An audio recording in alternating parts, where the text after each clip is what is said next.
One. And we are live. We are back. Friday Night Live. And we have Ellen Mahloy with us this week. Thank you so much for joining us at our short notice. Much appreciated.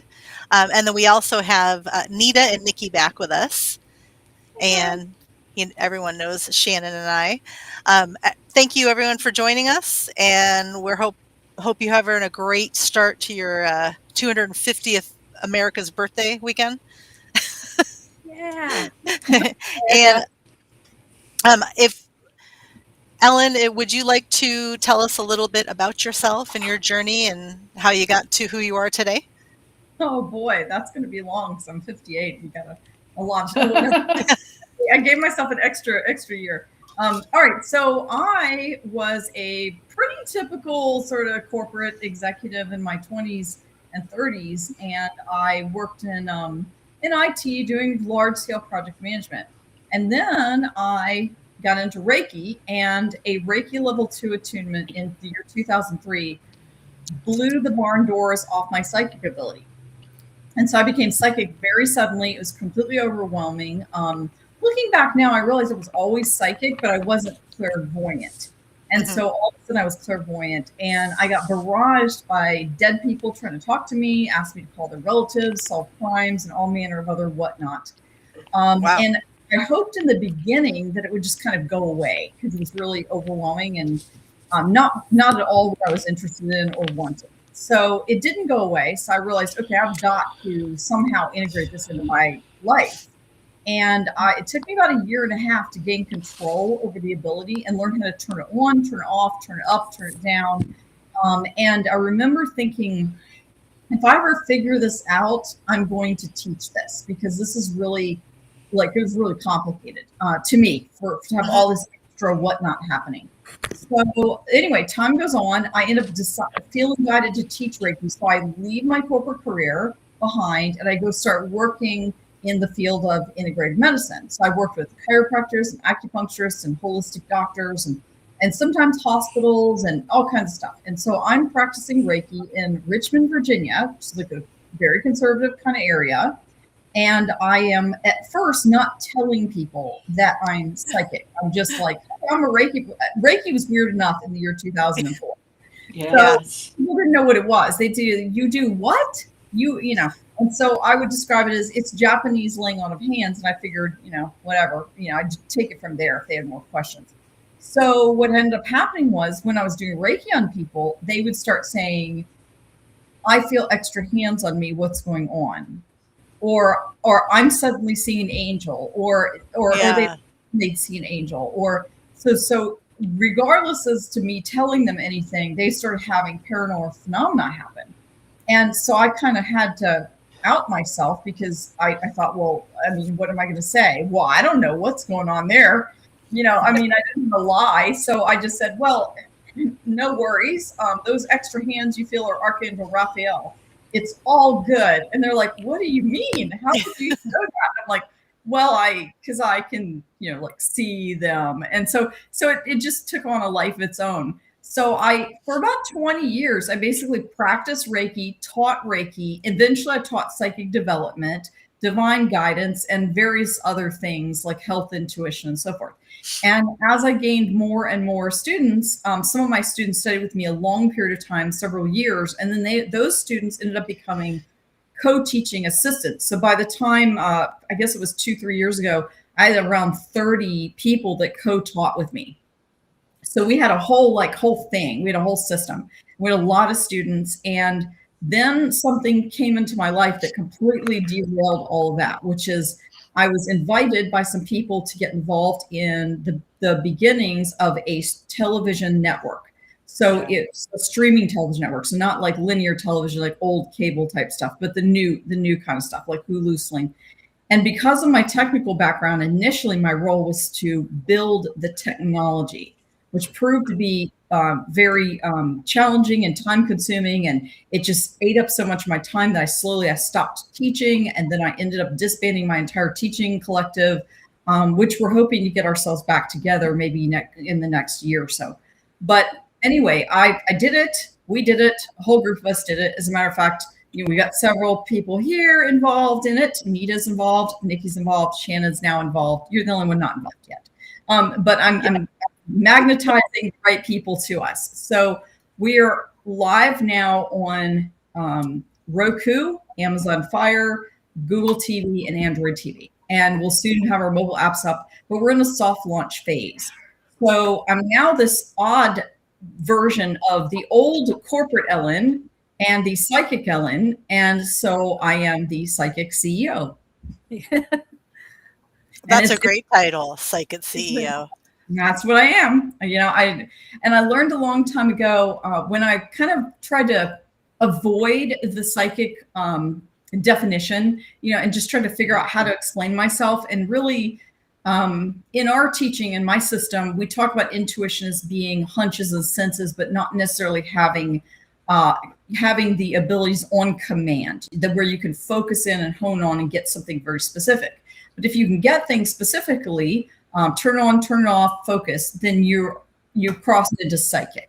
And so, and then there's something beyond that, which is mystic. And but anyway, I'm every day I'm pretty much vacillating hour to hour back and forth between CEO job and psychic Ellen. And I'm like, boom, boom, boom, boom. So I'm just doing both. It's really wild. I would have never imagined having these two careers in some way merge.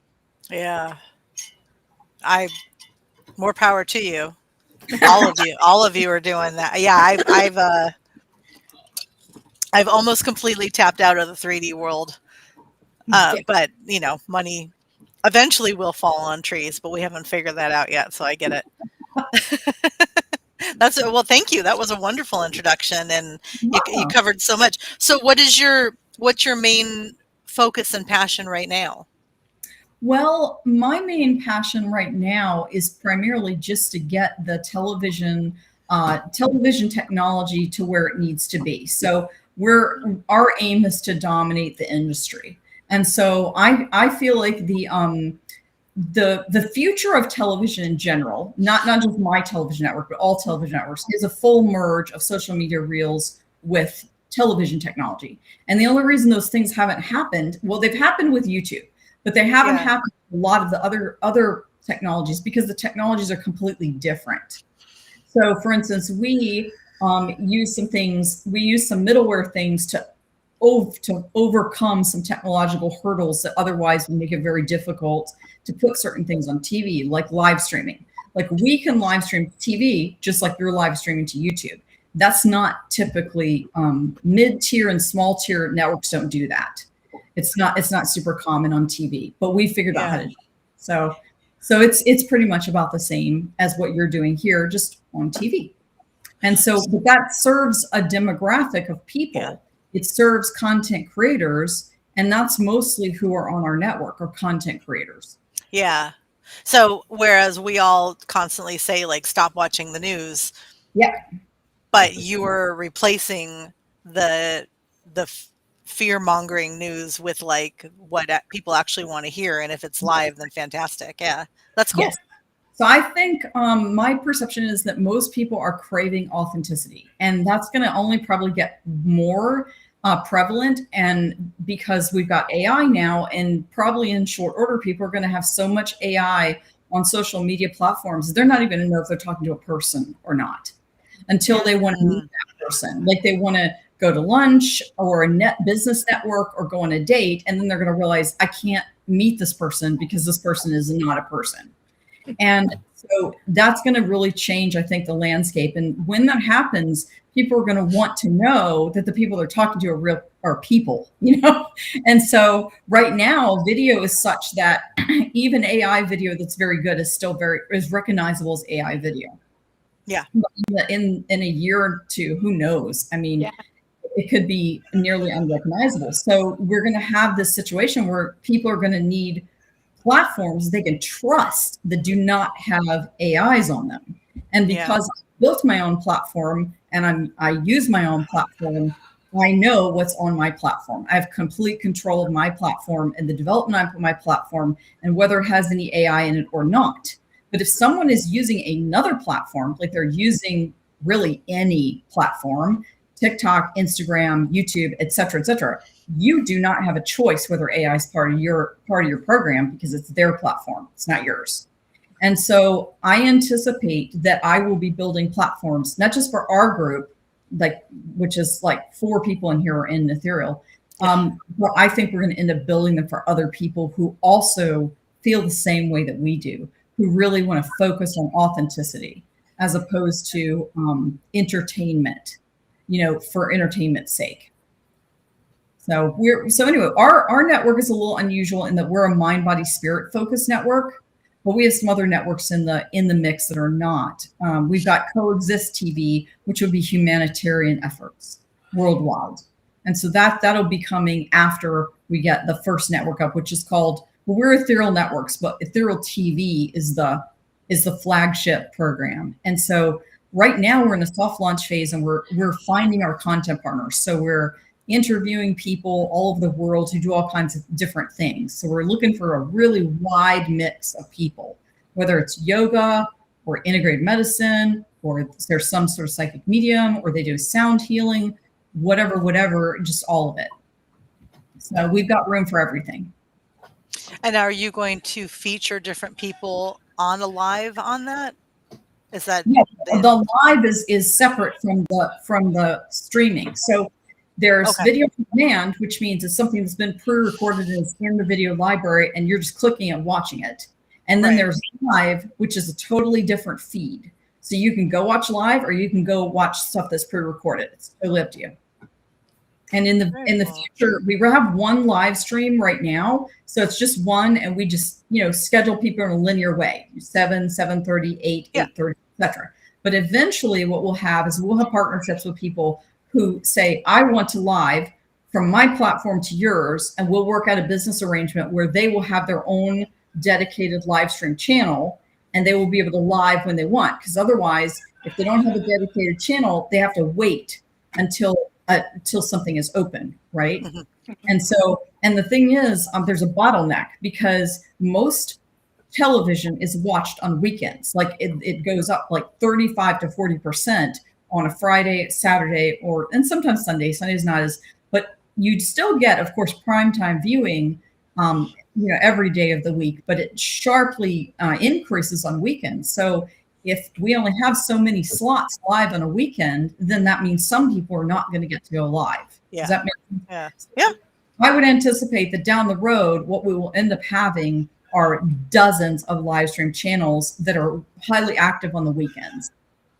And then people can just click through them, kind of like with linear TV, when you had cable and you would go down the cable and you'd be like, boom, boom, boom, boom, boom. Oh, what's going on in HGTV? What's going on in this, that, and the other? And you would just click through. We'll do that, except it'll be lives.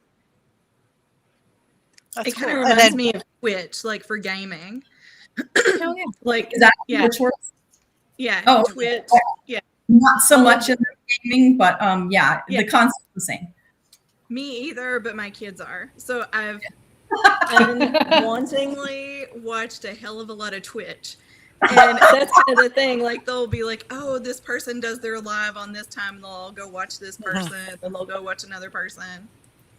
Yeah. They do have DJs on Twitch, which are good. They have good DJs on Twitch. Well, that's cool then. So then people can be talking about what's going on, like astro weather and all kinds of things. Yeah, it's interesting. That very cool. That and authenticity being the highest vibration and frequency in existence is, if that's your target, that's amazing. Yeah, very cool. Everyone that's joined us, thank you so much for hanging out with us. We're very happy to have you. If anyone has questions, please put them in the chat and I can pin them, and Ellen or everyone here can answer.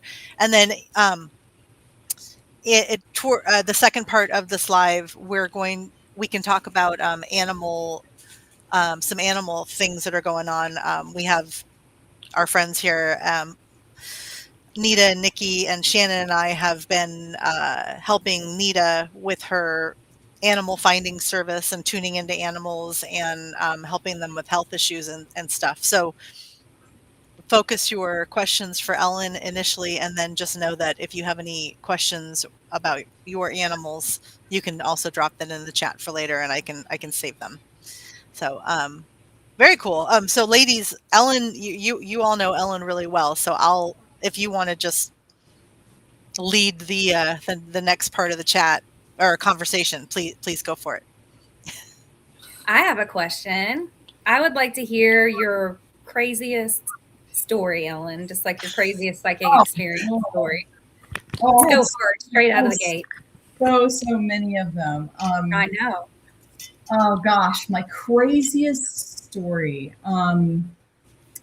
Yep. Yeah, I had a really weird one this past week, so I'll just tell that one. So somebody called me for a reading, and they were calling because they thought there was a being in their space, and they were worried about what might be in there. And so I immediately psychically saw behind the person a large being with horns, and I immediately assumed this might be a high level demon. So I just said, ma'am, stop. I'm going to do my thing. I got immediately into Defense Against the Dark Arts mode. I jumped out of my body and into the space. And because I thought this one might be potentially, endangered, by this being. And so as soon as I jumped in, I realized, oh, this is not a demon. This is a minotaur.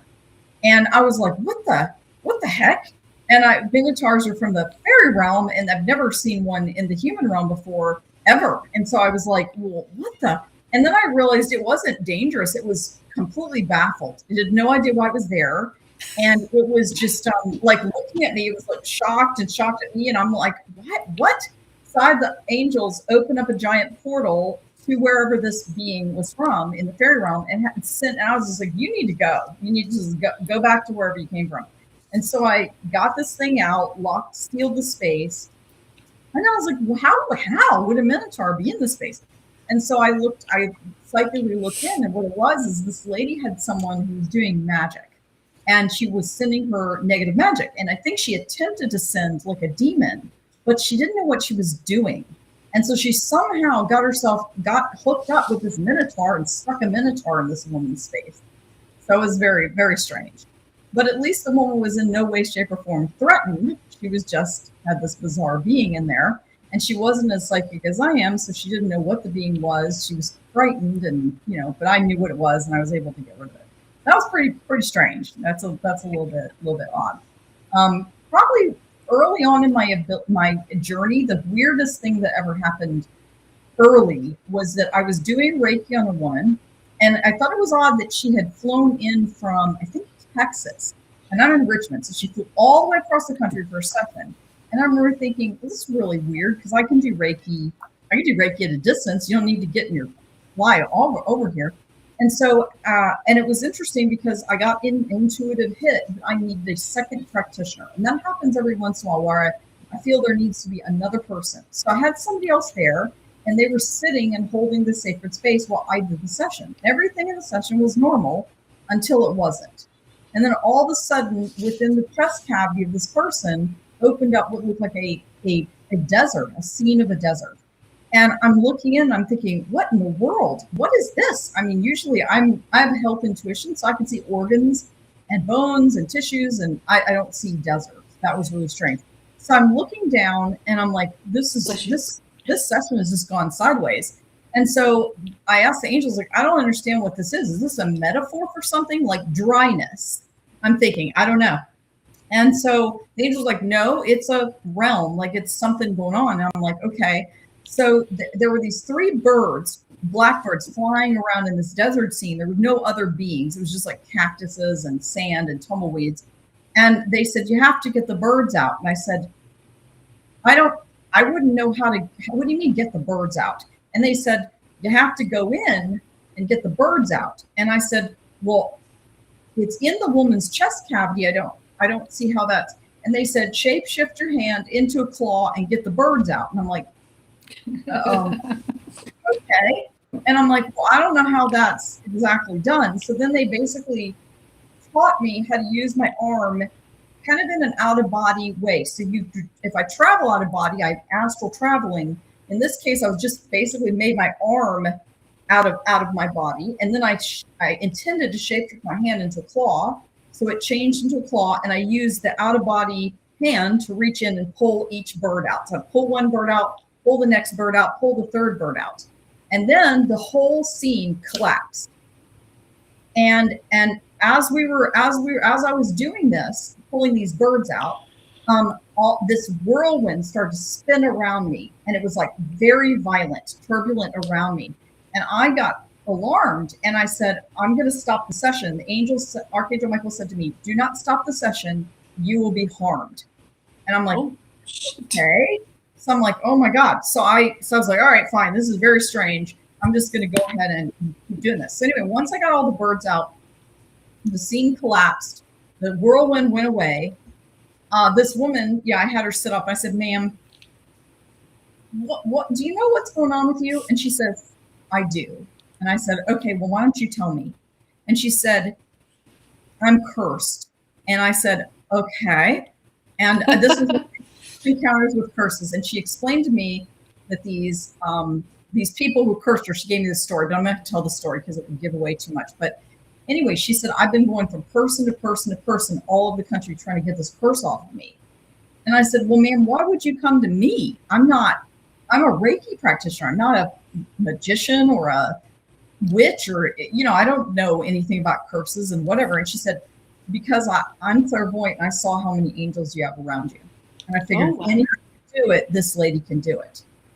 And I was like, oh my God. And I thought, well, so anyway, so I'm driving home and I'm thinking, I'm kind of irritated because this is was weird and dangerous and creepy. And I was asking Archangel Michael, I said, why didn't you guys tell me that give me a heads up that this is what I was going to be dealing with?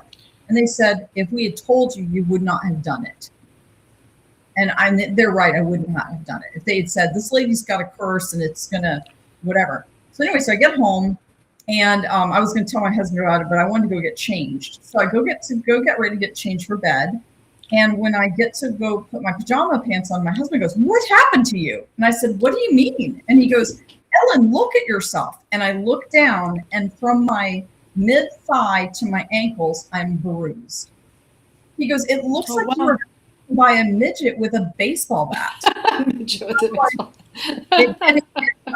didn't feel any of it. I didn't feel myself getting hit or bruised or whatever. So anyway, so what I ended up finding out was that whole tornado thing that was going on around me, that was, I had triggered what we call booby trap. And so booby trap is a spell on a curse. So if someone tries to remove it, it activates. And the activation is to harm the person trying to remove it. And so I didn't know what I was doing. I was just literally following directions. So anyway, so I ended up learning, a lot more after that because that was such a strange experience. And so that was probably the weirdest, certainly the first weirdest thing that I experienced. But since then, there's been a whole lot of weird. So weird is kind of my forte. You satisfied, Nikki? Right? Yeah. Like she said, weird is her forte. Are you going to pitch this to the Marvel Universe or something? Like this is wow. You have questions? Yeah. So why do you think you didn't feel it physically, but you showed physical responses to what you experienced? Did you? Well, when I do Reiki or really anything else, I get extremely altered, and I don't usually remember a whole lot what happens. So I not only was I altered because I was doing Reiki, I kind of get in the zone. So I get into an altered state of mind. But when I realized I was doing not just Reiki, I was doing something completely bizarre and something I had zero training in or knowledge of. And I realized, okay, this is really off the beaten path. I got deeply, deeply focused because I didn't know what the consequence could be of this incident, or I didn't know how long this was going to take. I didn't know what it could do to me, what it could do to this woman. My best friend is sitting there holding the sacred vase. I have no idea if he's in danger. So I became hyper focused, and in that case, I wouldn't even notice. Someone could have like, I mean, it'd probably be someone would have to just like stab me for me to notice. I mean, it'd have to be that intense. Okay. Yeah. So do you think a lot of people are walking around with this type of attachment or No, no? not that. That's highly unusual. Okay. Good to No. know. Well, cursing, since I've heard more about it, it really isn't that common in the United States. It's really more common in other countries. So I get calls from places like Lebanon or some European areas where literally they have people who hang out shingles and say, "I will put a spell on your enemy. I will curse your whatever." Yeah. That's much more common. Okay. I don't, the United States, we don't have that many people who do that sort of thing. Thank God. Yeah. So I just don't run across as much here. Thank heavens. That's fascinating. Down So- Florida, I feel like there's a pocket of it there. Well, there's some weird pockets of weird stuff all around, kind of all around the country. But I'm kind of last stop on the train of weird stuff. So usually by the time something gets to me, like it's gone through 3 or 4 other people and they just don't know what to do with it. They're like, all right, we don't know what to do with this. All right, it's Ellen. It's an Ellen thing. And then, I'm usually it out. So how did you, what was your journey of building up your courage to actually face this type of stuff? Like, was it because of experience? No, I didn't really. Well, first of all, I mean, for those of you who know Reiki, I mean, I studied Reiki first in the year 2001. It was extremely gentle, peaceful, loving. So in no way, shape, or form was I ever imagining that there would be anything like this.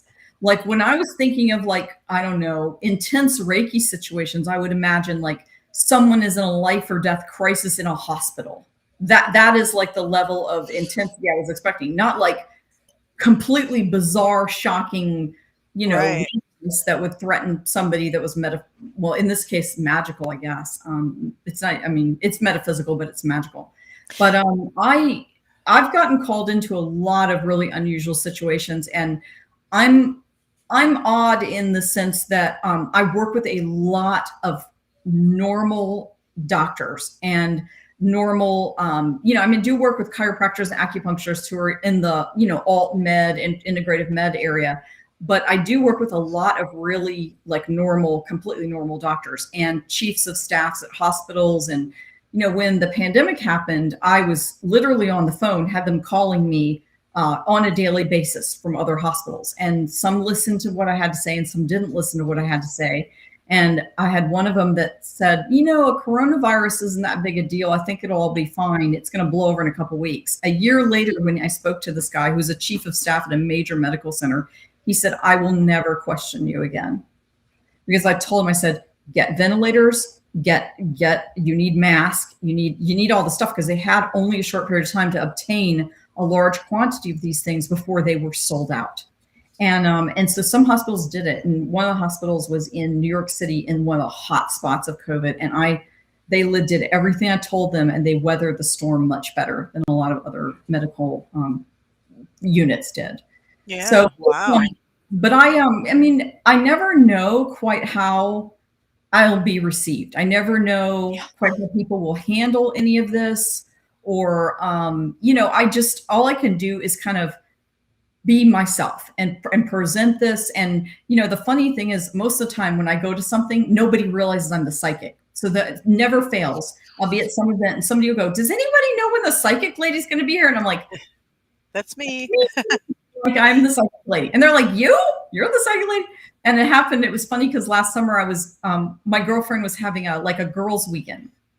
And she had told her neighbor next door, oh, one of my friends, a psychic, is coming. And she's like, oh, great. And so she had a really wide group of friends. And so we were on a boat. The neighbors were taking us out on a boat. And then the neighbor looks at me, she goes, oh, what do you do? And I said, well, it depends on the day. Sometimes I'm doing psychic stuff and sometimes I'm, a CEO. And she said, wait a minute, you're the psychic? And I said, yeah, I'm the psychic. She goes, I thought for sure it was that lady or that lady. She goes, I don't know, it was you. And I was like, What can I say? You didn't ride in here on a broom. Yeah. No, and it's so funny because for a few years when I was excited to meet other psychic people, because I didn't know anybody who was psychic when this happened to me. I had a couple friends in college who were little like on the new agey side, but I wasn't, and so I'm still, I guess technically I'm new agey because I'm psychic, but I'm not really a new agey kind of gal. I'm just not. And so I didn't know anybody. I was really excited to meet other psychics. And when I started meeting other psychics, it was a strange experience because I thought that they were going to be psychic the same way I was, because I just assumed, everybody learns how to drive a stick shift car the same way. Everybody learns how to ride a bicycle the same way. I just thought all us psychics must be the same. So I'm talking to people and I'm like, well, when you go out of body and do so-and-so, and they're like, what do you mean? Yeah. And I'm like, well, don't you go out of body? And they're like, no. Or then we'd be talking, I'd say, well, when Archangel Michael, they're like, what do you mean? You see archangels? And I was like, do you not see archangels? And they're like, no, I've never seen an archangel. Or I'd say something about fairies. They're like, wait a minute, what are you talking about? Fairies? There's no such thing as fairies. I'm like, are you kidding me? You think you see dead people, but you don't see fairies? And and anyway, so I started to realize, oh my God, I'm having these experiences that like other people don't have. And it was really, it took me a little while to like wrap my head around it, because what I realized is that a lot of these other psychics I was meeting were practitioners, meaning they specialized in something. And I wasn't specializing in anything. I was kind of like a jack of all trades. And then later what I realized is the reason I have all these different abilities is because I teach it. And so in order to teach it, I need to know all of the things, or I can't teach the students properly. But in the beginning, I was just confused. But you earlier said that you want to do everything through authenticity. Yes. And that's a level of comprehension. And so like I typically refer to it as like, we have access to the all, we are creator gods. Yes. We're capable of anything. So if you go in with that belief, then you absolutely have access to the all. I do want to talk about this part more, but we did get a question. Did the woman that you went and helped with the curse, did her symptoms subside? Immediately. Oh, all right. Good job. That's cool. I bet her whole life changed because of that. It did. Yeah.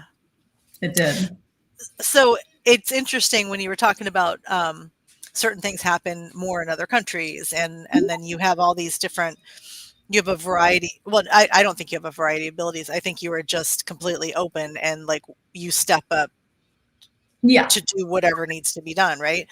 But I bet it's interesting, and I haven't thought about it in this way before. Like when people certain people are going to believe in the more things that you do, right? But doubt Reiki, right? But because they were raised, probably people that were raised in more of a religious programming will believe absolutely in demons right away because they've been programmed to believe that, right? And that seems like such an extreme version of the spiritual realm that that we're in now. Also, things are so whatever people thought was psychic before, like during the times that when we were growing up, Sylvia Brown. Yeah, there's so much more going on now, and because we have a whole new dialogue, a whole new conversation and terminology and abilities. I love it. I don't think it's new. I think this is exactly how the world was operating before, like the last 100 years.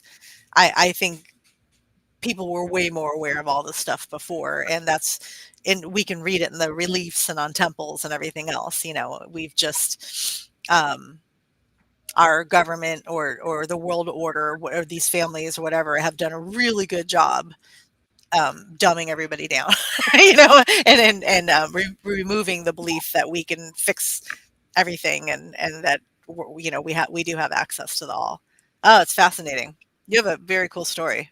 Thank you. It's interesting. I'm me, so I don't you know, and I've been doing this for over 22 years. So I don't really, to me, this is just like my everyday. Like, you know, I go from ordinary to extraordinary within, you know, hours. I mean, I could be scooping cat litter 1 minute and saving somebody's life the next minute. And so it's, you know, I'm just, you know, it's just how it is in my world. And, you know, I'm lucky that I'm surrounded by a lot of other people, including these 3 ladies up here, who are just incredibly talented and tapped in, and they've got their own unique, interesting stories. And so in the beginning, one of the hardest things for me was I felt very alone.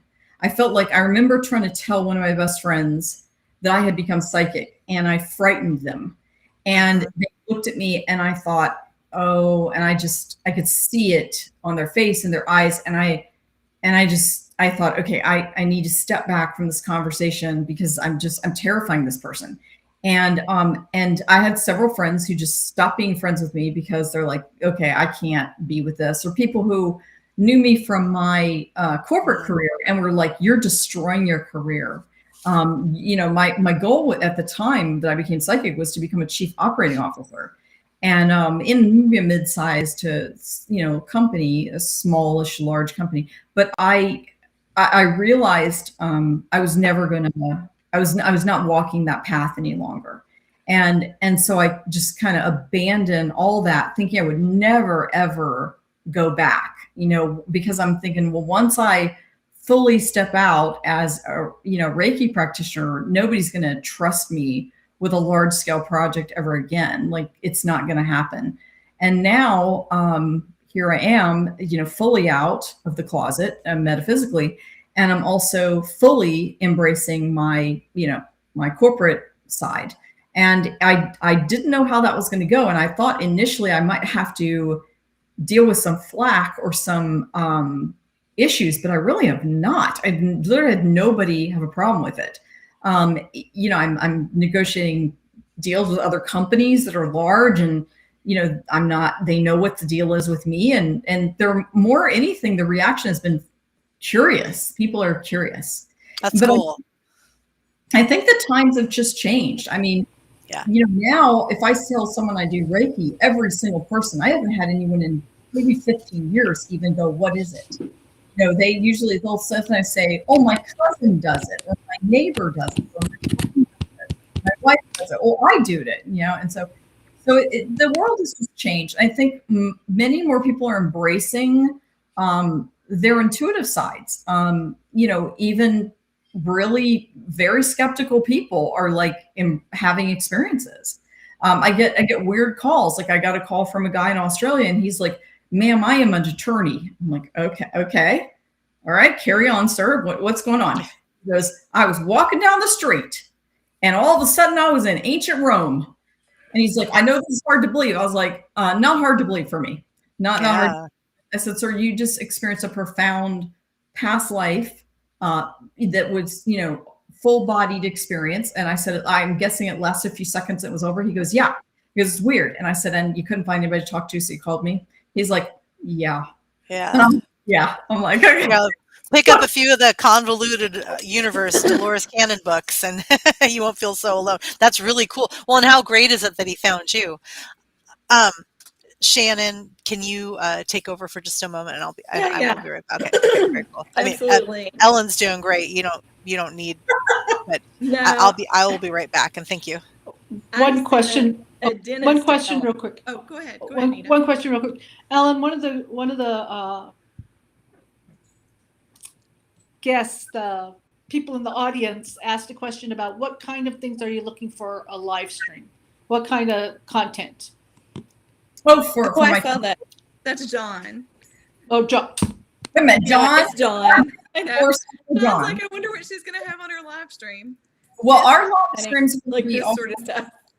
Yeah, so we've got all kinds of people live streaming. It's going to be everything from, you know, metaphysical bookstores to holistic health centers.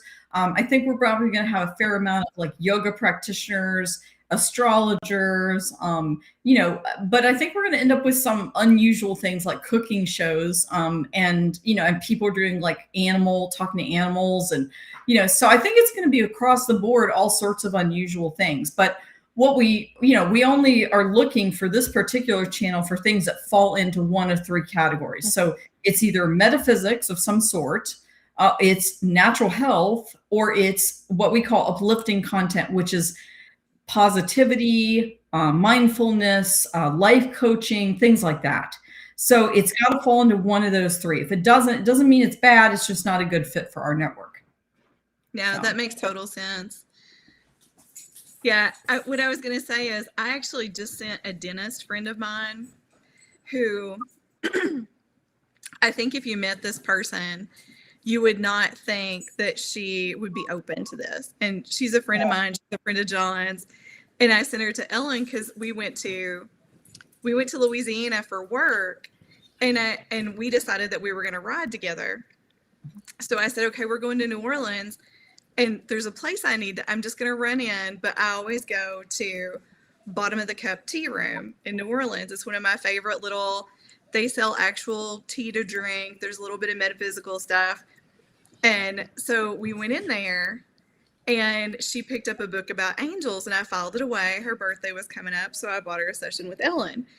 But that's one of these examples where I'm like, hey, person who's like, just living the corporate life, I think you'd really like this. And she has not stopped talking about it.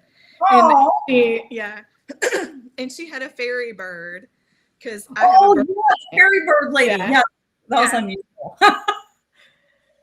So she had a great experience. And it's one of those things when you're like, she's a lovely human. And I'm like, I think this would be very timely, because she told me, she goes, I think that I've been being physically touched by angels lately. Yeah. And I was like, oh, I bet you have been. So it was very cool. Yeah, it's interesting. It's always fun when people don't have any idea what I do and they call. And because most of the people I would say that call they know what I do. They're very specifically looking for very detailed information. So like, I'm doing career, I'm romance, I'm doing health, something's going on with my pet, or whatever the thing is. And every once in a while I get a person who just doesn't know, and they don't know how I work, or they've never even thought about this. I remember one time, it was kind of funny. I got this call from a woman, and I answered, I'm like, hey, what would you like to know? And she said, do I have to have questions? And I was like, no, I guess not. But I mean, well, let's back up a little bit. Why did you call? Usually people know why they're calling. And she said, this is going to sound a little weird. She goes, but I'm a psychologist. And she said, I'm in New York City, and I have a lot of patients who actually work with you. And she said, I just got so curious. I just decided to book you. And I said, okay. I said, well, why don't we just open up to spirit, just like see what happens? And she's like, oh, okay. Cause she like had no clue. Right. So then I brought in her deceased mother, her father, and her stepfather all came in, and I was talking to them, and she wasn't giving me much feedback. Like I wasn't getting much of anything. And then I guess, the time ended, and whatever, we said goodbye. And then I got an email from her, and she said, I was shocked. She said, I don't know what I thought you did, but I had no idea you could talk to dead people. And she said, and then you brought my mom in, and my dad, and my stepdad, and and you were spot on, and I was speechless. And I was like, oh, okay, well, and then I got a whole lot of calls from psychotherapists in New York City. But that's the way it happens. Like I do one thing, and then next thing you know, like it's a domino effect of people calling about the similar things. So lately it's been a lot of people outside the United States. I don't know what that's going on with people, but Australia, Poland, Germany, Paris, Rome, it's been all over the place. So wow. Yeah, you have to have your time change game on point for that. Yeah, for sure. I can go sideways. And I even had one who it was a woman from France, somewhere in France, she could not speak English. She had to get a translator to do the reading. And that's never happened before. I've never had someone call who can't speak English. Wow. Mm-hmm. That would Yeah. be crazy. Yeah. Yeah. I wonder what the translator thought about all of that. I don't know. It was a guy. I'm Right? sure he was just like, what the heck? Okay. But Yeah. yeah. We have a friend, Natalie, that Shannon got to meet her in May in Sedona. In the future, if you ever need that again with a French-speaking translator, she's in this world. She speaks light language and everything, so we can put out a call for you. That's so cool. Wow. It is so cool. In my co-teaching group, we have a bunch of people who speak different languages. So I think we've got Spanish, French, Portuguese, Chinese, sign language, Korean. I can't even remember all of them. We've got a ton of languages. The Filipino language, Tagalog, I think it's called. Yeah. Tagalog. Thank you. Yeah, what Shannon said. Yeah. So There's a war going Like, on. Timmy, do not crowd me. hey, Nikki, you can ask a question that got cut off. No, I think I was trying to pronounce Tagalog. What did you say it is, Shannon? Tagalog. Tagalog. Okay. Yeah. All right. Yeah, got I've got one. Yeah, Yes. I've got one who does that. So, yeah, I've got like the United Nations of people. And the funny thing is all of us look normal. So like if you saw us at a dinner and you were like, who? Well, there's like 20, 30 people. What are these people doing? You would never in a million years be like, this is a whole table of psychics. And I remember one time, I don't think you were there, Nikki, but we were in Virginia Beach. There was a bunch of us in Virginia Beach, and this TV executive was trying to meet with us, or trying to meet with me. And it was the last night. And I said, look, I'm taking my whole team out. This is literally the only time you have to meet with me. I said, and it's going to be me and my whole team. I said, so if you want to come meet us, come meet us. And he's like, okay. So he showed up, and we're all, there's this whole big long table of people, right? And he's talking to me, and he goes, I thought you worked with a lot of psychic people. I said, I do. And he goes, well, wait a minute. These people, I said, all these people are psychic. Every single person at this table is a psychic. And he went, oh, and he's like, are you kidding? These people? And I said, yep, these people, because they just look it, Yeah. Huh. That's funny. I know. I'm trying to think of all the different. I mean, for the most part, though, like at least people that have gotten pretty famous are there. There might be a little bit of you'd be surprised. Tiger hair, or Well, I used to go to in the early, I guess it was 2004, 2005. I went to a fair amount of Doreen Virtues events, and man, did people really dress up. They were really, really dressed up. Like, I'm very much a witch. I'm wearing a witch. There's no question I'm a witch. Or I'm super new agey. I'm wearing like, and then I'm like, look like this. And I'm like, hey. And then people are like, are you the event coordinator at the hotel? I'm like, no. I know I'm not. Yeah. Because I look very normal compared to everybody else. That and a lot The party more. planner. Yeah. Yeah. I have a question. John posed a question for earlier for what we were talking about earlier, and I'll pin that in a minute. But have you had an experience, since we're talking about other people now, have you had an experience where someone at a very high level, like a very gifted, very awake, doing what we do, all of a sudden just completely change, and it's almost like they got taken over or attacked, or like have you experienced that where somebody completely changes? I mean, I have. I've seen it happen. I think it happens for different reasons. Where somebody shifts. I mean, Doreen Virtue is a good example. I mean, she was extremely into this, writing many, many books, big Hay House person. And then I noticed the shift. I was involved in some of her events, and I just noticed some sort of odd things that went along. And I thought something's going on with her. Like, one of them was, there was an event in Hawaii. I was at the event.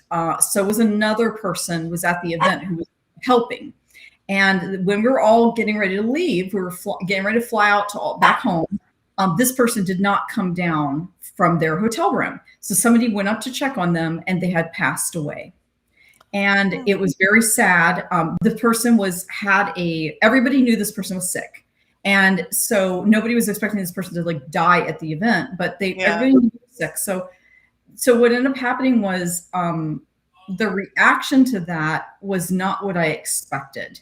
And it was almost, she was irritated that this person had like died there and like created a problem. Like, and I just thought, this is an odd reaction to this. And then there were some things that I thought were odd.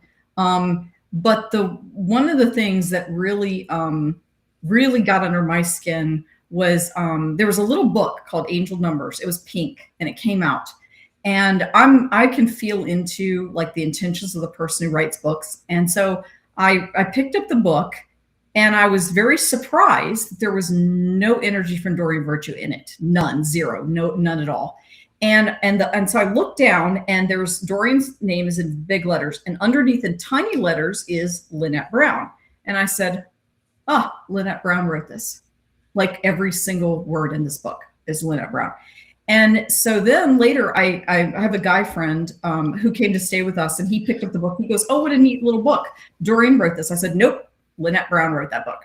And he said, oh, really? And then later he met Lynette and they were talking and he said, oh, Ellen told me you wrote this book. Doreen didn't write anything in the book.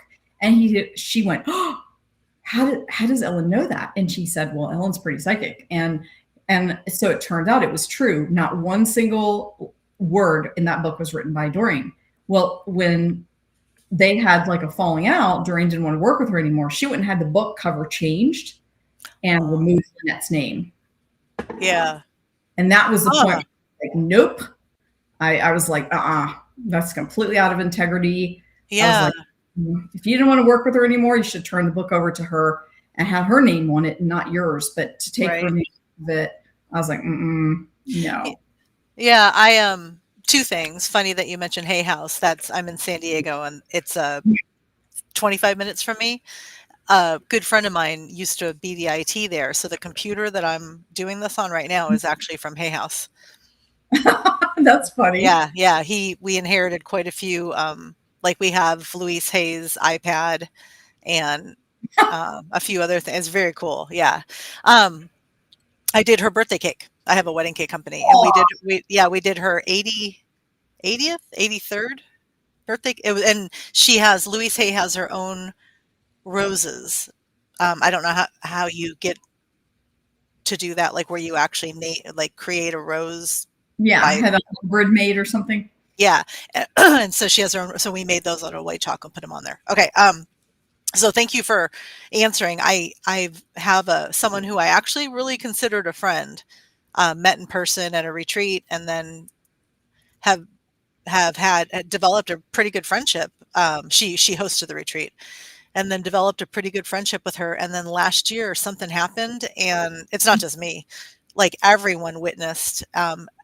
She's unrecognizable now, and it's so negative. And it took me by such surprise because how do you get here and then all of a sudden turn into a completely different person that is so negative and so like it's almost like you know what I mean, like a personality. And then it really made me think about like schizophrenia and like what with and I don't think that's even what she's going through, but I bet there are a lot of experiences that people go through that are very connected to like psychic ability, but it's just they don't know what to do with it, or or the wrong person steps in to try to assist them. And because hers really, really seems like mental illness.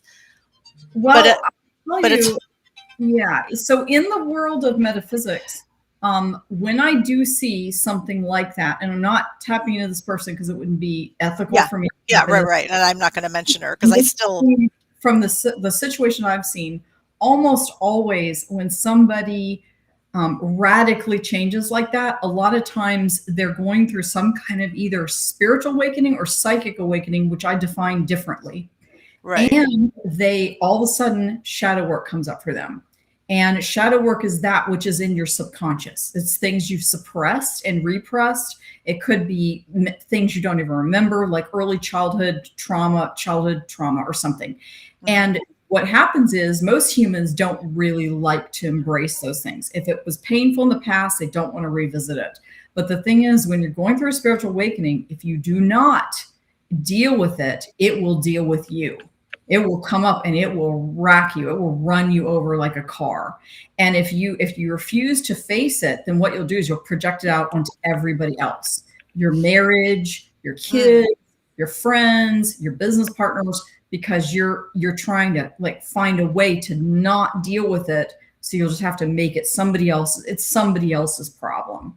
And I've watched that cycle happen over and over. I fortunately am a person who I've always done a lot of personal development. I'm embraced psychotherapy. I've done art therapy, dream therapy, every kind of therapy you can imagine, shamanic healing, whatever I need. And if something goes on with me, and I will step back, and when I got divorced in I guess it was 2008, I just stepped back because I didn't want to take any chance that my life being off kilter would somehow affect my readings, because I do a lot of health related readings. I have to know what I'm doing because we're talking about someone's wellness. Anyway, that's usually what I see is people are moving along, they're doing fine. And then they just kind of lose it. So a bunch of times in the 22 years. Okay. Yeah. Can I interject, Kimberly? And Yeah, I know yeah, you're on a roll. It's just in the chat. Matrix Phoenix is having an emergency, so I want to make sure you see that message. I pinned them. Yeah. Yes. Okay. Do you want to jump back and forth? Like we can go over to address this right now, and then get back. Okay. I can see what is happening here. So someone's gonna have to read this to me. That's okay. I have very poor eyesight. I put it on the screen and I'll change. I'm having an emergency right now. My daughter's dog Lilo is in the ER and not sure what's going on. Okay, so why don't we let the animal people take that?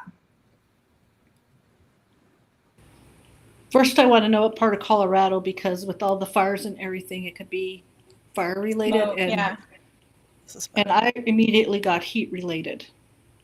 That's what I got. It was like a heat. Maybe her electrolytes are out of balance. Yeah, dehydration, unbalanced electrolytes. Is Lilo by chance an Aussie Shepherd mix? Does she have? That's just what I keep seeing. You see a furry dog? Yeah, you're right. Yeah, she's like shaggy, furry. Age. I want to know her age because I feel like she's over the age of 9.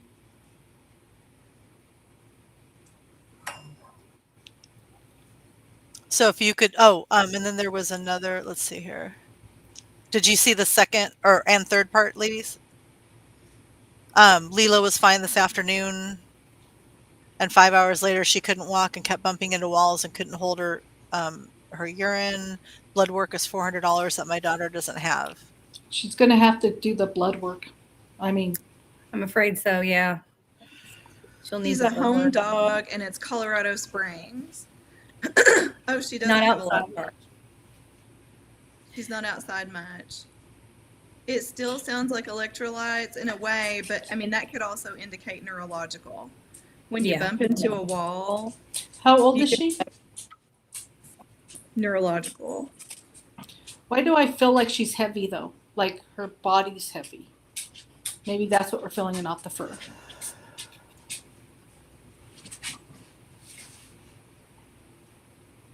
I know Ellen has something. Yeah. Go ahead, Ellen.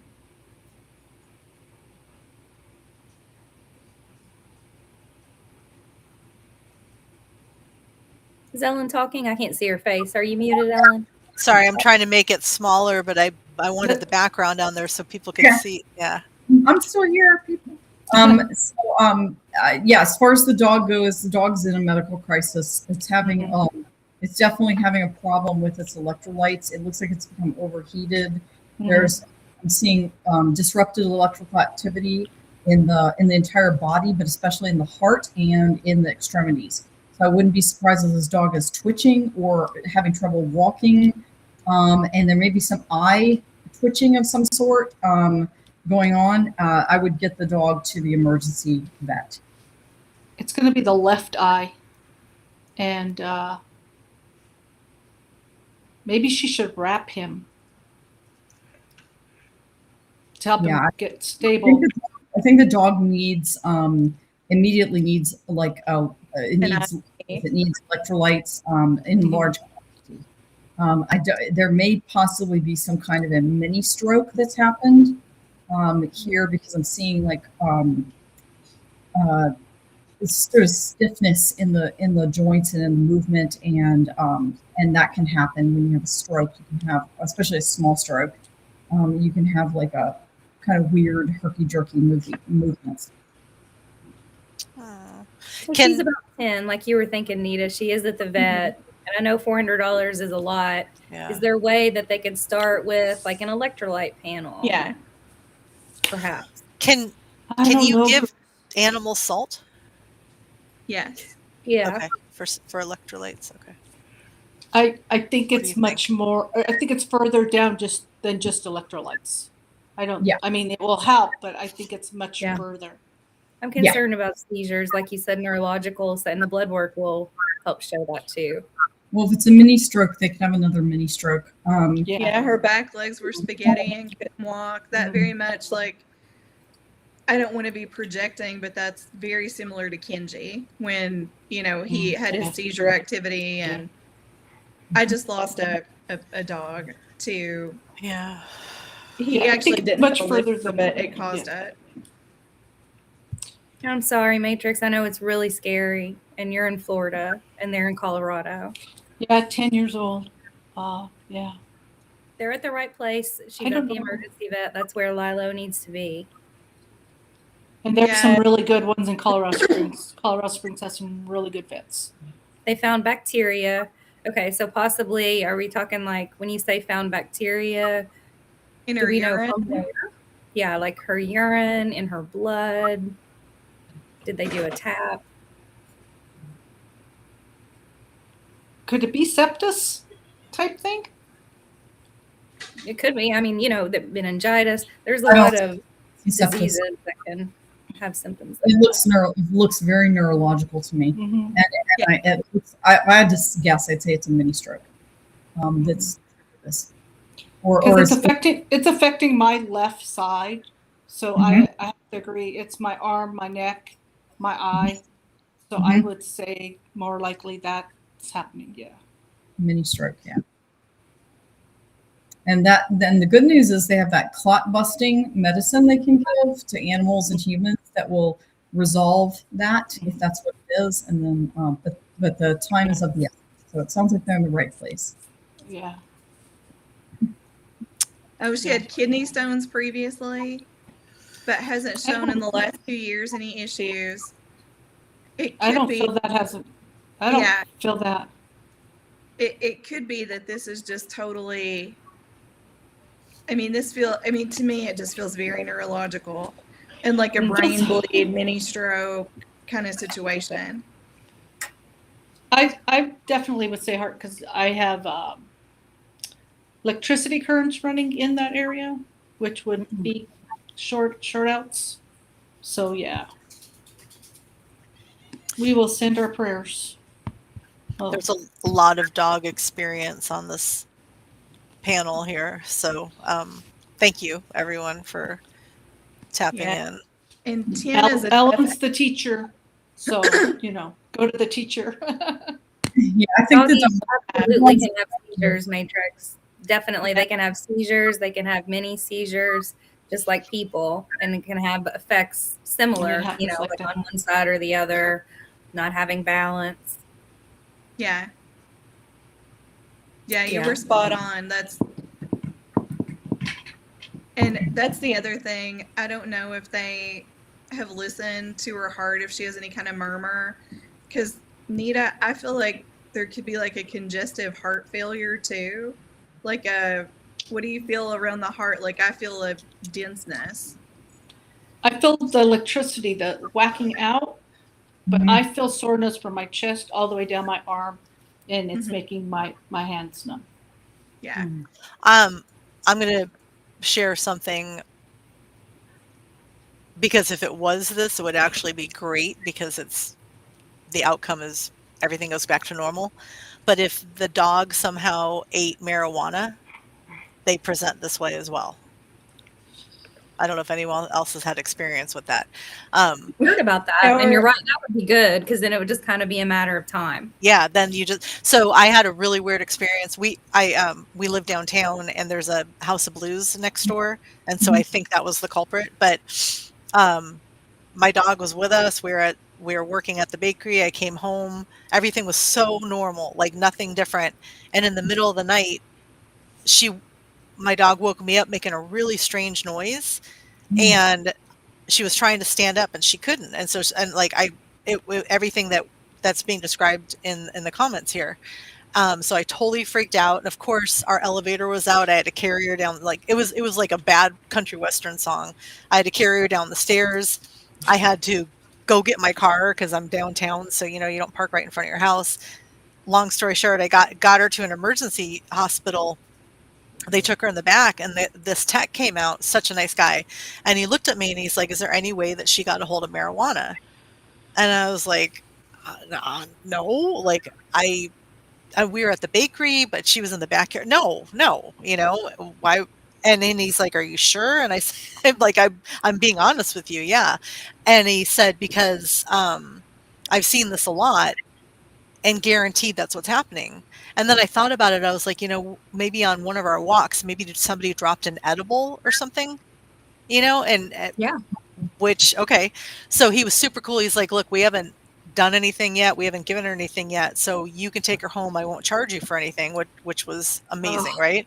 And yes. he said, "Just put her he's like, just trust me. I know this one because we have an ocean beach area over here where a lot of people get high and a lot of people have to end up bringing their dogs in, and it's always the same thing.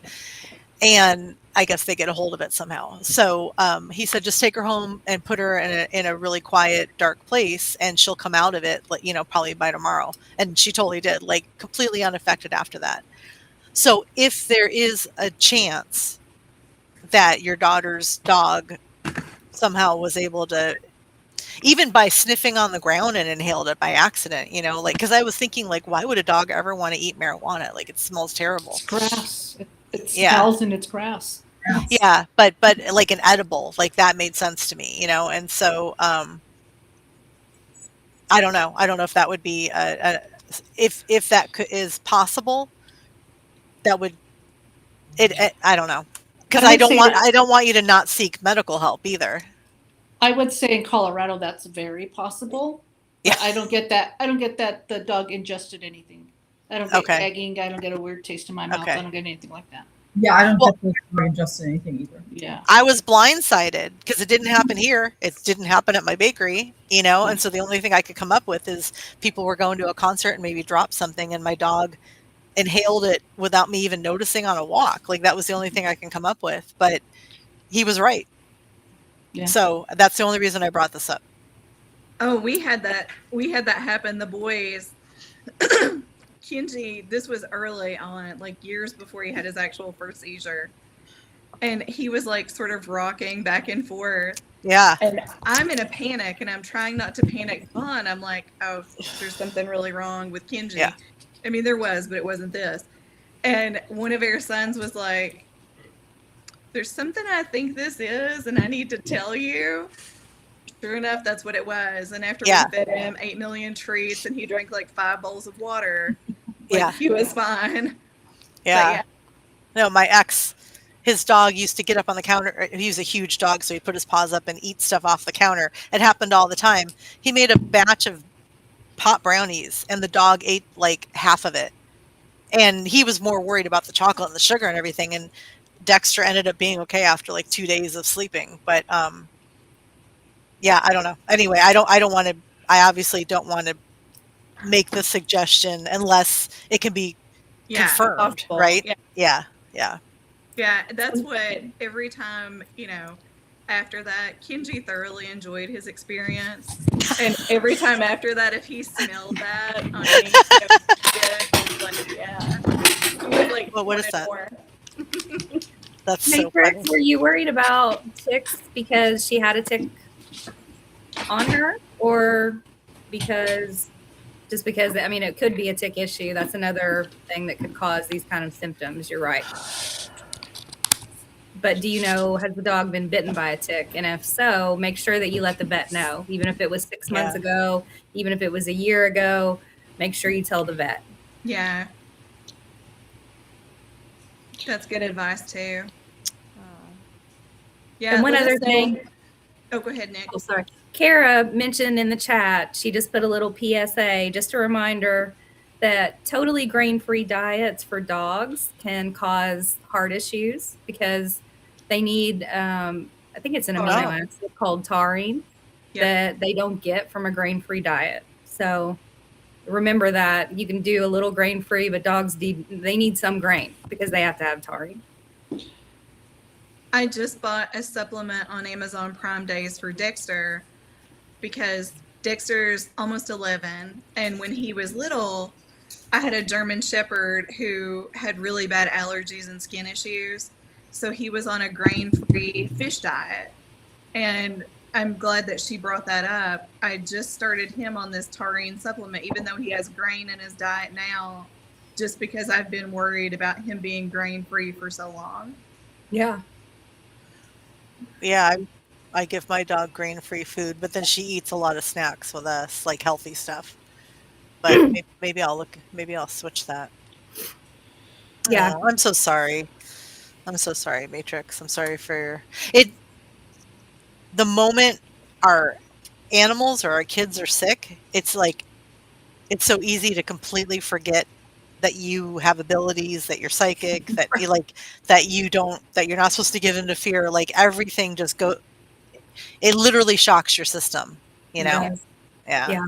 I'm sorry. Yeah.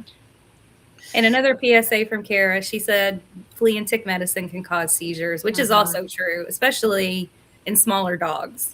Well, and when I was going through this with my dog and I was trying to research like all her symptoms, it was cautioning against like rat poison and insect poison, and we have stuff in the back of the bakery because when you have a you have a pesticide company come out and like make sure that it doesn't, your building doesn't get infested. And so that was my first concern, is that Ivy had gotten a hold of like something that I wasn't aware could have been in our backyard. So there's that too. Like it could be, I don't know. Yeah. Yeah. The blood work will be helpful. I know it's really expensive, but it will be helpful in narrowing down possibilities for sure. Yeah. And lots of times you can get vet credit that has low or no interest on it for a time period. Yeah. What's that called? Care credit? Care credit. Sorry, you said it. I didn't hear the first word. Yeah. Yes, there's care credit.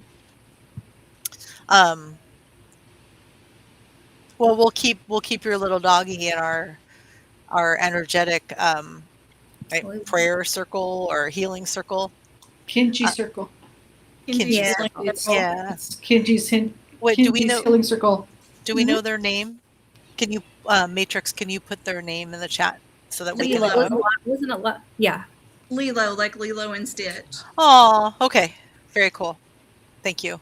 I'm here. I'm just not seeing it all. Yeah. I'm doing too many things. My screen is blown up this big, so I can see. Yeah. I have the chat in 2 different places, so I don't know how I missed that, but there we go. Okay. Ellen, is there anything else that you wanted to talk about? No, not particularly. Shannon, one of you said something to ask her something when she was on about. I wanted to ask her because, like, my favorite thing for people to ask Ellen that I send her direction is, what is on your spiritual support team? Yes, I was going to ask that too. Yes. That is like, I mean, I think that's such a cool thing to learn about people. Yeah, so let's talk about the spiritual support team in general. So it comprises of God, by whatever name you call the divine creator, and then everybody has guardian angels. How many can vary. I would say the average person is 3 to 5, but some people may have 8 or 10, or some people who are really angel centric might have a lot. Every once in a while, I'll see a kid walk into the bus and they'll have like 17 angels behind them. And I'm like, oh, I bet their mom asked for an angel every time they like walk to the bus or whatever. So then we have, of course, ancestor spirits and, our loved ones who've passed on before us, look over us. And then we have, oftentimes people have an animal guide, and sometimes they have one, or sometimes they have a few, and sometimes they have a whole lot. Depends on kind of how they're connected to animals. And then we have people who occasionally will have unusual beings in their spiritual support teams. So they might have fairies. They might have something like a dragon, which is a being of the fairy realm. They might have they might have an extraterrestrial of some kind. And every once in a while you get something really, really odd, like a tree. But I would say the most common are the angels, the ancestors, the animals are probably the most common ones that show up. Does anyone have any specific questions about spiritual support teams? Can we see who Kimberly has around her? That's what I was going to say. I want to know about Kimberly. Into it. Oh, yeah, let's do that. Do you want me, Kimberly? Yeah. If you feel like it. Well, because what we're hoping is that everyone that's watching learns about your abilities and then books a session with you. So if you wanted to share some of that. I don't need that. No. I'm overwhelmed. Okay. No. Everybody, please know. If you want a session, call any of these other people. Don't call me. I don't need any more people. Okay. Well, then you can just show off. Yeah, I'm not sure how much show off there is if I tell you people in your spiritual support team. I'm like, you have a peacock. There's no way to prove that. So yeah. So anyway, I want to know about mine. You want to know about yours? You know about yours. No. I want to know. So, but Kimberly, if you want me to do it, I'll be happy to do it. Yeah, please. Thank you. I'm honored. Thank you. Angels create the ideal sacred space around myself and Kimberly, not my will, but thine, Lord. Work in me and through me. Let me ever be a channel of blessings. Let my coming in and going out be in accord with what thou would have me do. Amen.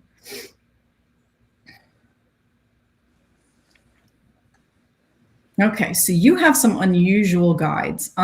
You've got some that are Nordic, that are like Viking type people.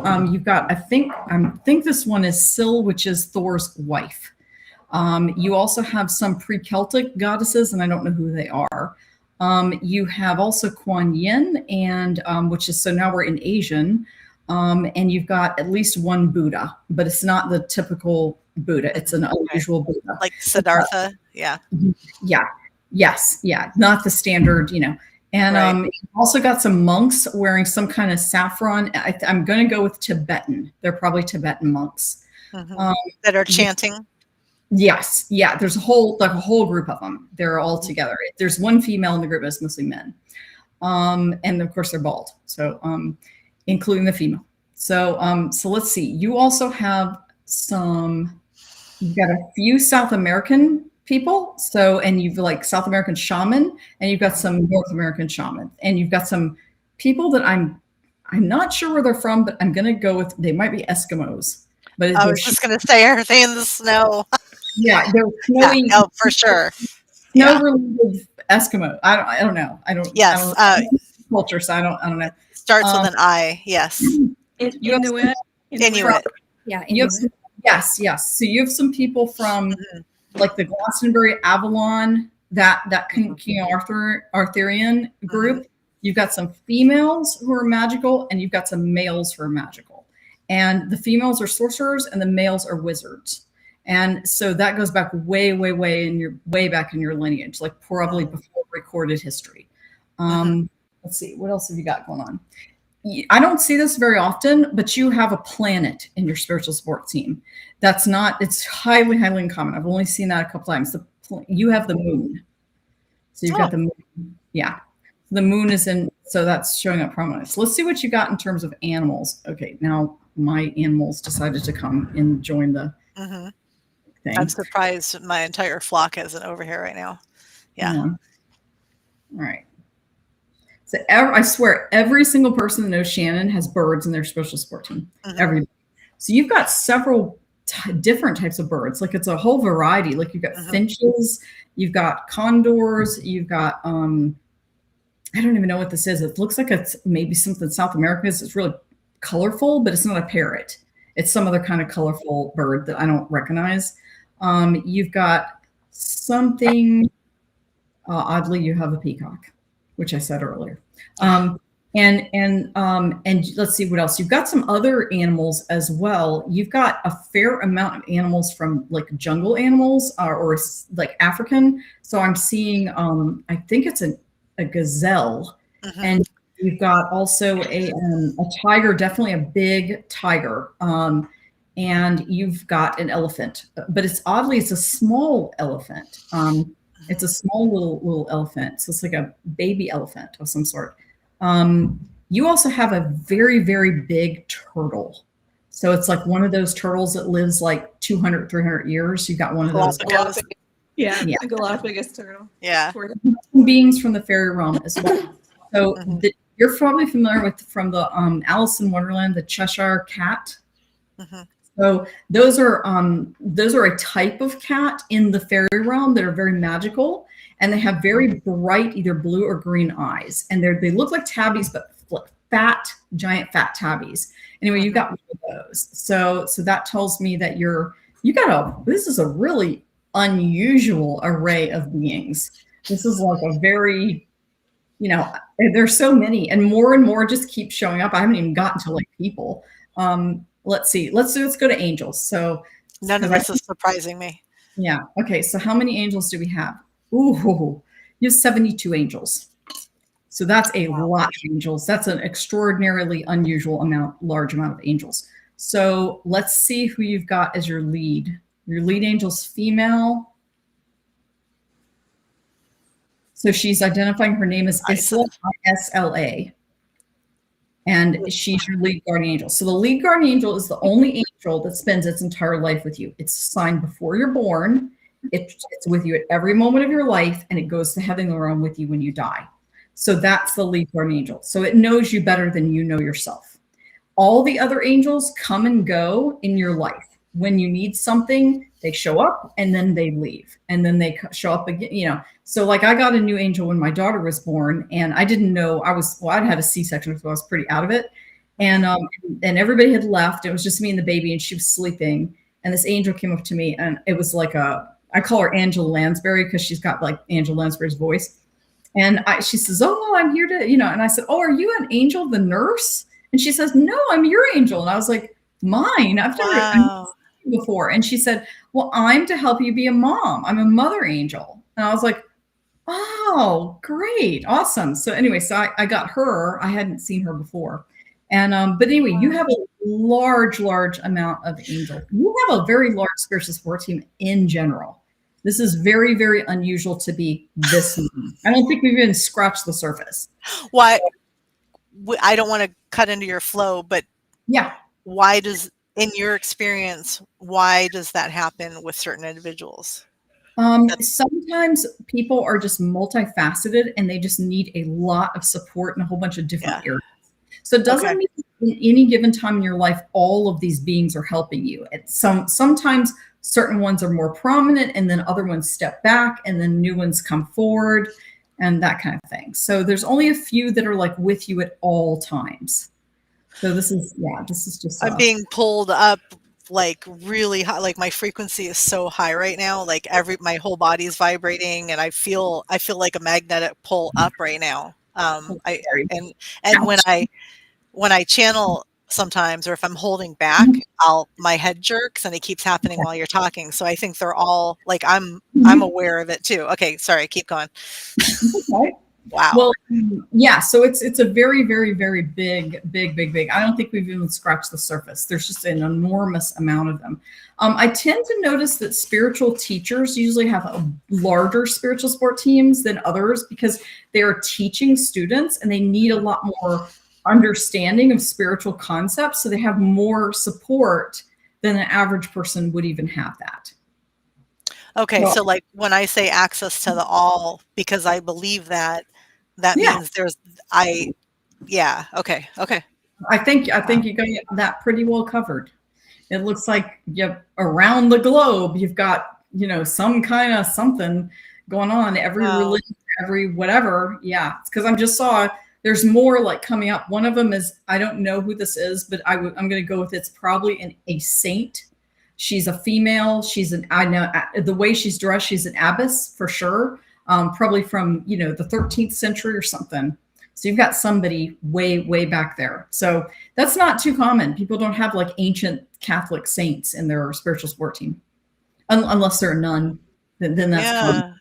But for someone like you, that's a little bit unusual. So we got the Eskimo people, all these animals, gazillion freaking angels. I mean, it's a crowded up in here. Yeah. We book event centers. We don't just make reservations for two. Yeah, no. You're. I guess you wanted all, and you got all. You got all. Wow. Yeah. Wow, Ellen, thank you. You're welcome. I mean, like, I'm not surprised by any of it, but it is a profound. It's a profound amount of information. Wow. Yeah, and Wow. there's even more coming. Like I just saw a mountain. Not very many people have mountains or trees or planets. Those are very, very common. You've got some giant mountain range. I'm thinking it's that. Forgot what it is. The name of the one in the Himalayas. Is it Denali or anyway? You've got some giant mountain range that's from like the Himalayas. Okay. And, so you've got this is super, super, super diverse. All right. Thank you. So, thank you. Wow.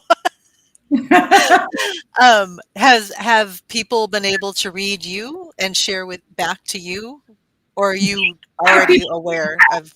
No, few people can read me. I have too much magic in my energy system for people to read me. Yeah. Huh. Wow. Yeah. Emily, I was thinking Mount Shasta too. But when you said the Himalayas, you immediately made me think of the Celestine prophecy and search for Shambhala, and that's where Shambhala is. So that doesn't surprise me because I was like really drawn, hyper focused to that for a while. And I have a major connection with Inuits, animals, especially Africa. That's my son. So he came in. My son is extremely psychic and he's on the autism spectrum. There is nothing in the way between him and source. Like but he has a huge connection to, I wasn't sure if you were going to say antelope, but gazelle was even better because that was like his first animal that he used to bring up on the computer all the time is a gazelle. Yeah. Wow. And he has a huge connection to any type of tribal culture. Mm-hmm. Tribal culture is shamans. And this was not how a normal reading like this would go. So a normal reading like this would be, I have 3, 5, 7 angels, something like that. And I give each name. Or I have, Jesus, the Blessed Mother, and, whatever. And they kind of line up together, I've got a lot of Buddhas, or I've got a lot of shaman, or I've got a lot of, you know what I mean? You're like all over the place, just like worldwide, every kind of thing you can possibly imagine. And so that is not the norm at all. The people do not have spiritual support teams like that unless they have a big, big purpose. So you don't know all 72 names of my angels? I could find them out, but it would take me a minute. Totally kidding. No, apparently I travel with a conference and I'm so here for that. That's amazing. Yeah, and some of your angels are unusual. They're not even normal guardian angels, but that's another story for another time. So I assist my friends when they host conferences. And so super cool that, like, no wonder I'm the backstage person Oh yeah. for, yeah. Yeah, Wow. you've got all the things. You've got, so Yeah. whatever, like, I would imagine whatever life throws at you, you could probably handle it. Yeah. Because you have the ability to like pivot all kinds of different directions. You're like, oh, it's this. Oh, let's do this. Yeah. Let's go. Let's do this now. And so you're probably, doing that all the time, I would imagine. She is. That is one of Kimberly's very strong suits. Connections, like connecting people, Networking, motivating people, networking, and then figuring out how to get through problems or issues. Yeah, of course you would be able to. You've got literally every answer that would ever be needed from any possible source. So I wear this. I wear an etheric one of these at all times. Is what? Yes. Yeah. Wow. That's so, wow. Thank you. So I only have one question, surprisingly, throughout all of that. Oh, sorry. But I want to, not that you need confirmation, but you are not the first person that told me about a planet. She was just as surprised.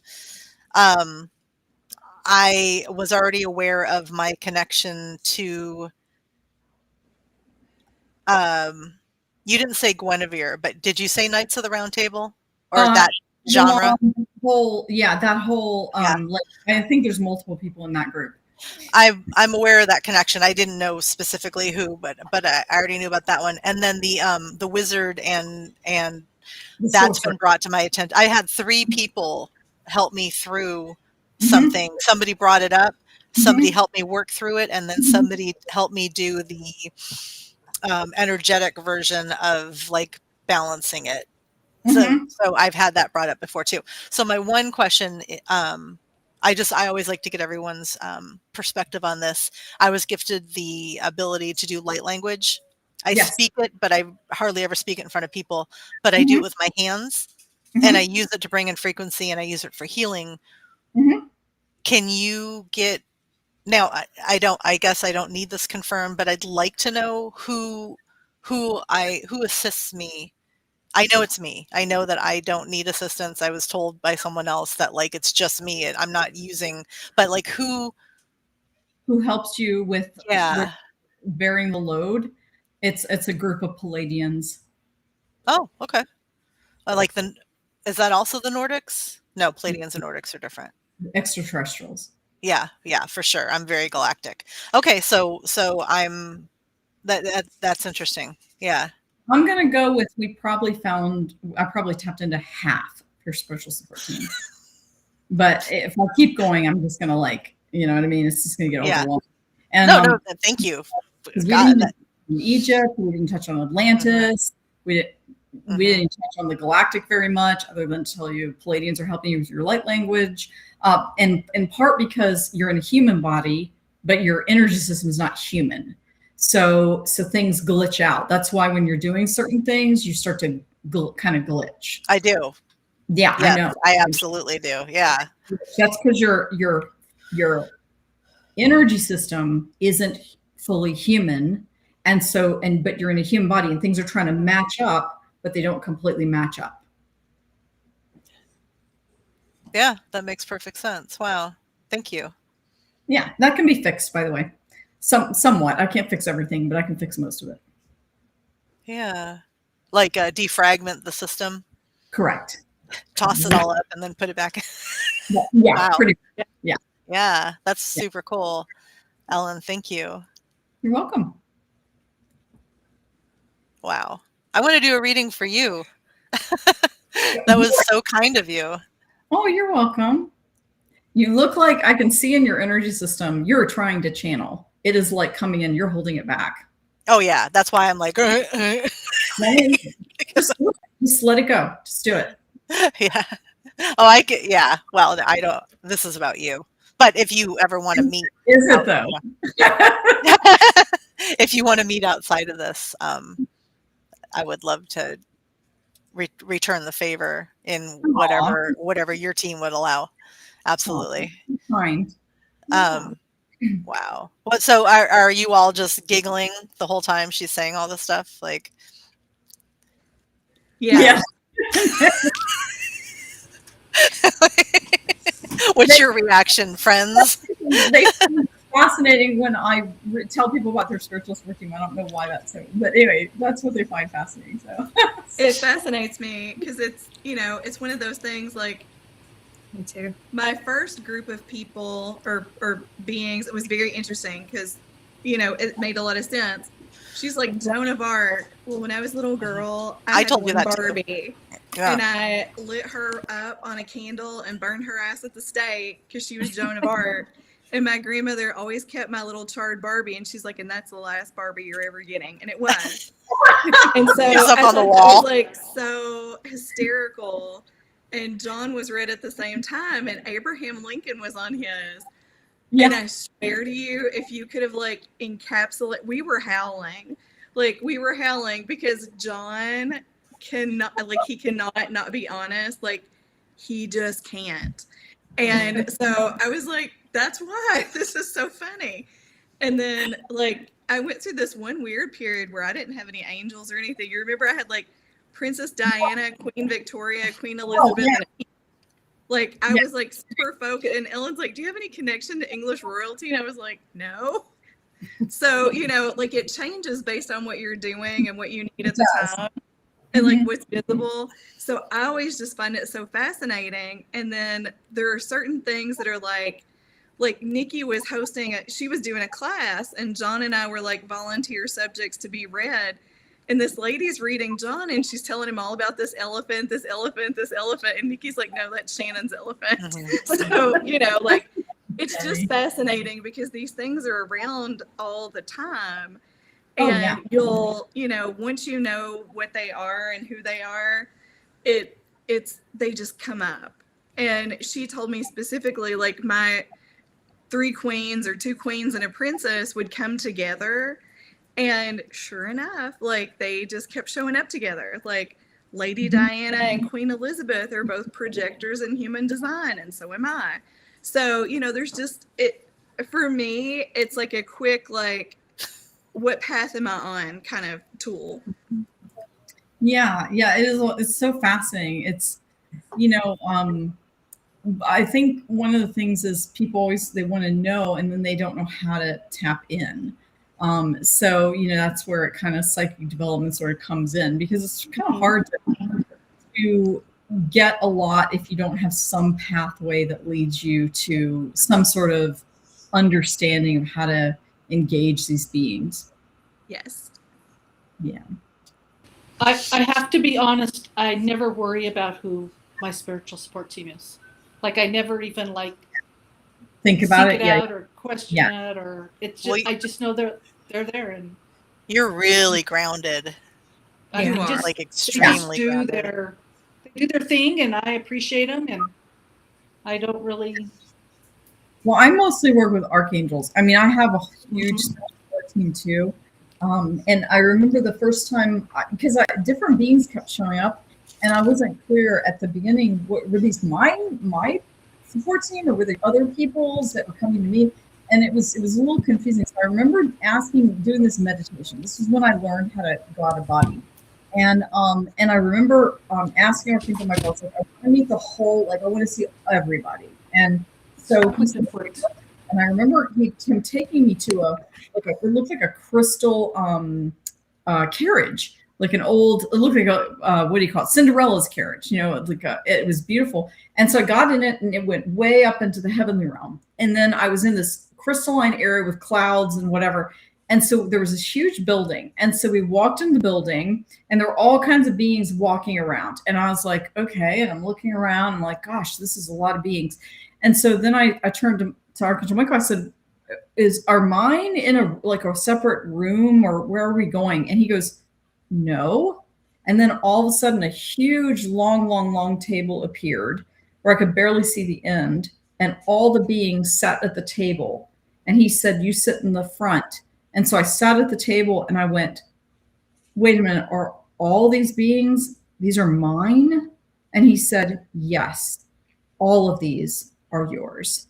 And I was so overwhelmed. I got choked up, and I couldn't even form words. And I was just looking down the table, and I had, I had there was like these two people who were, their skin was the consistency of like Jello. One was green and one was blue, and they were clearly extraterrestrials of some sort.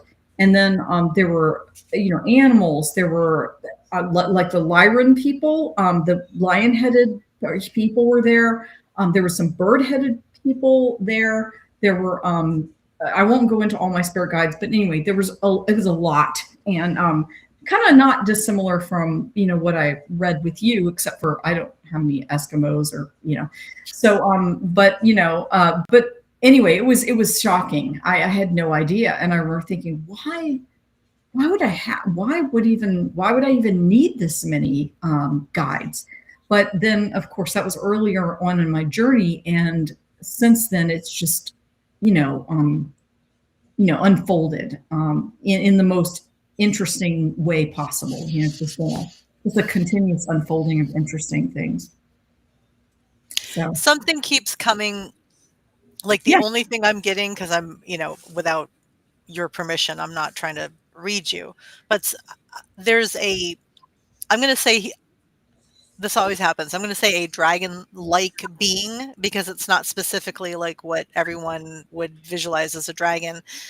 They're flying, and they're very long. I have 3 of them. Okay.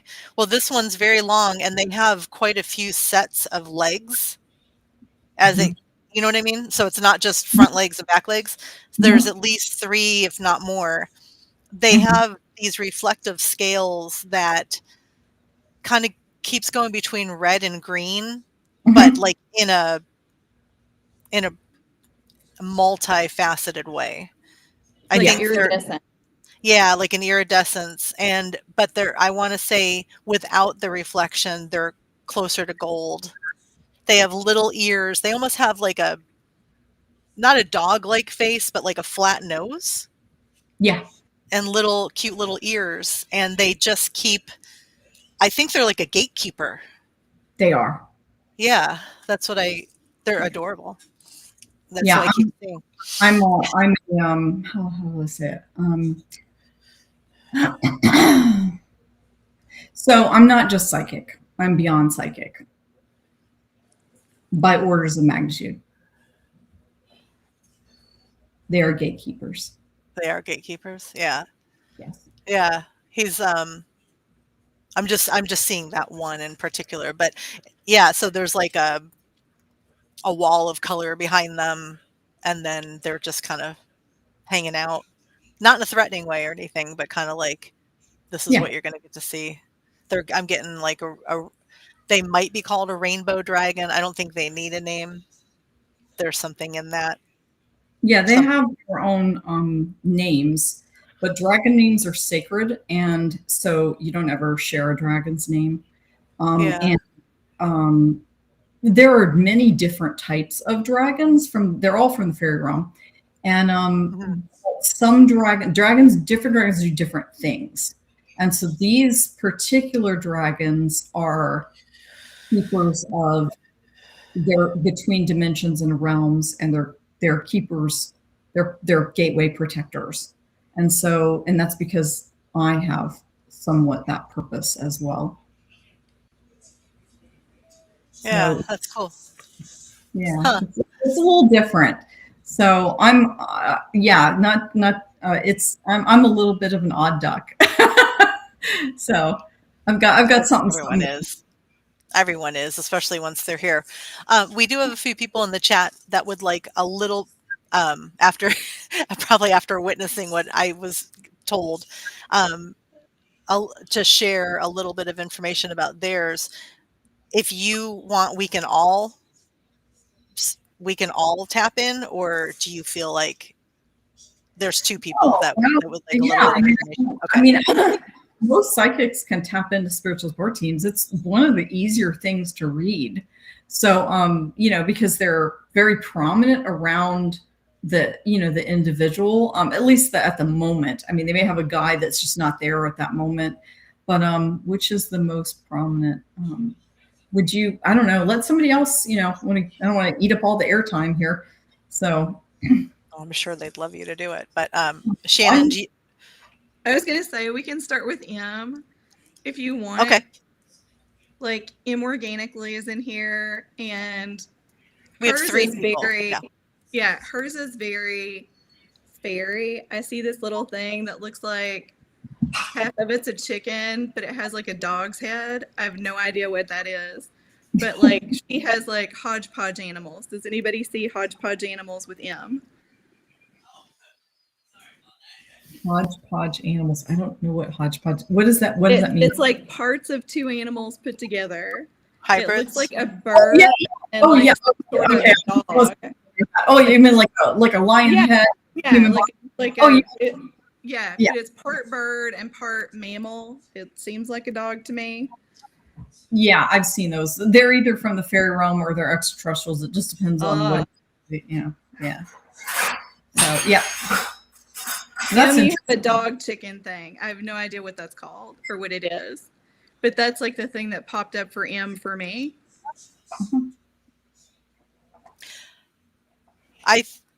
Yeah.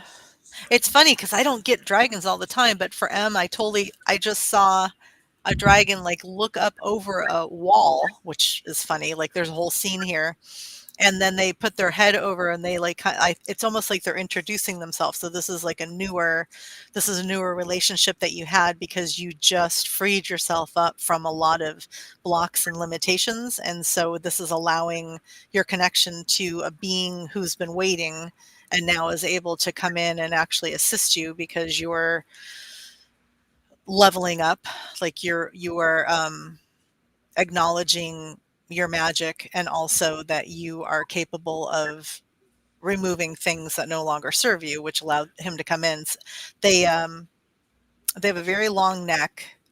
There's something, they don't have eyebrows, but there's something above. They have huge, huge amber eyes, and then they're the way maybe their forehead is formed, it kind of gives these little wisp that kind of looks like eyebrows, but I know they're not eyebrows. And it's very warm, very like in the same way that you have you connect with animals and have that beautiful, affectionate, warm feeling that you receive from animals. That's what you're going to get from this dragon. They're not fully with you because they're still on the other side of this wall, but you have met, they have introduced themselves to you, and the more that you are willing to acknowledge that you absolutely deserve this type of connection, and they will fully step into your energetic space and work with you and then help you enhance a different type of healing with animals that like you're already that's already one of your strong gifts, but there's going to be a different like a you're already intuitive with animals, you're going to be clairvoyant with animals, and then this is why they've stepped in to assist. I don't think they fly. This is a dragon that doesn't fly. I've never seen that before. If I could just offer some thoughts about dragons. So typically dragons show up for people in their split team when they're ready to really accelerate spiritually, because dragons bring in very, very big energy. And so usually if someone's decided I'm going to embrace something in my life, whatever that may be, they will get a dragon, and the dragon will show up and propel them forward. If they've really like in their heart and mind have decided, okay, I'm gonna let spirit take me to whatever this destination is. Also, if someone has a dragon in their spiritual support team and someone else shows up who also has a dragon, usually both dragons will immediately come out. That's just dragons meet dragons. So everybody in here was a dragon because mine came out for whatever reason to just to like say hello. It's gonna bring everybody else's dragon out. Oh, okay. That's funny. Yay. Dog park of the fairy realm. So. Yeah, that's I have a lot of interaction in the fairy realm. Angel with number. They just said hi, Ellen. So this might be a friend of yours. I just want to make sure you see that. Oh, Angela. Yeah. Okay. So the next. Oh, I pinned. Think I'm so out right now. Okay.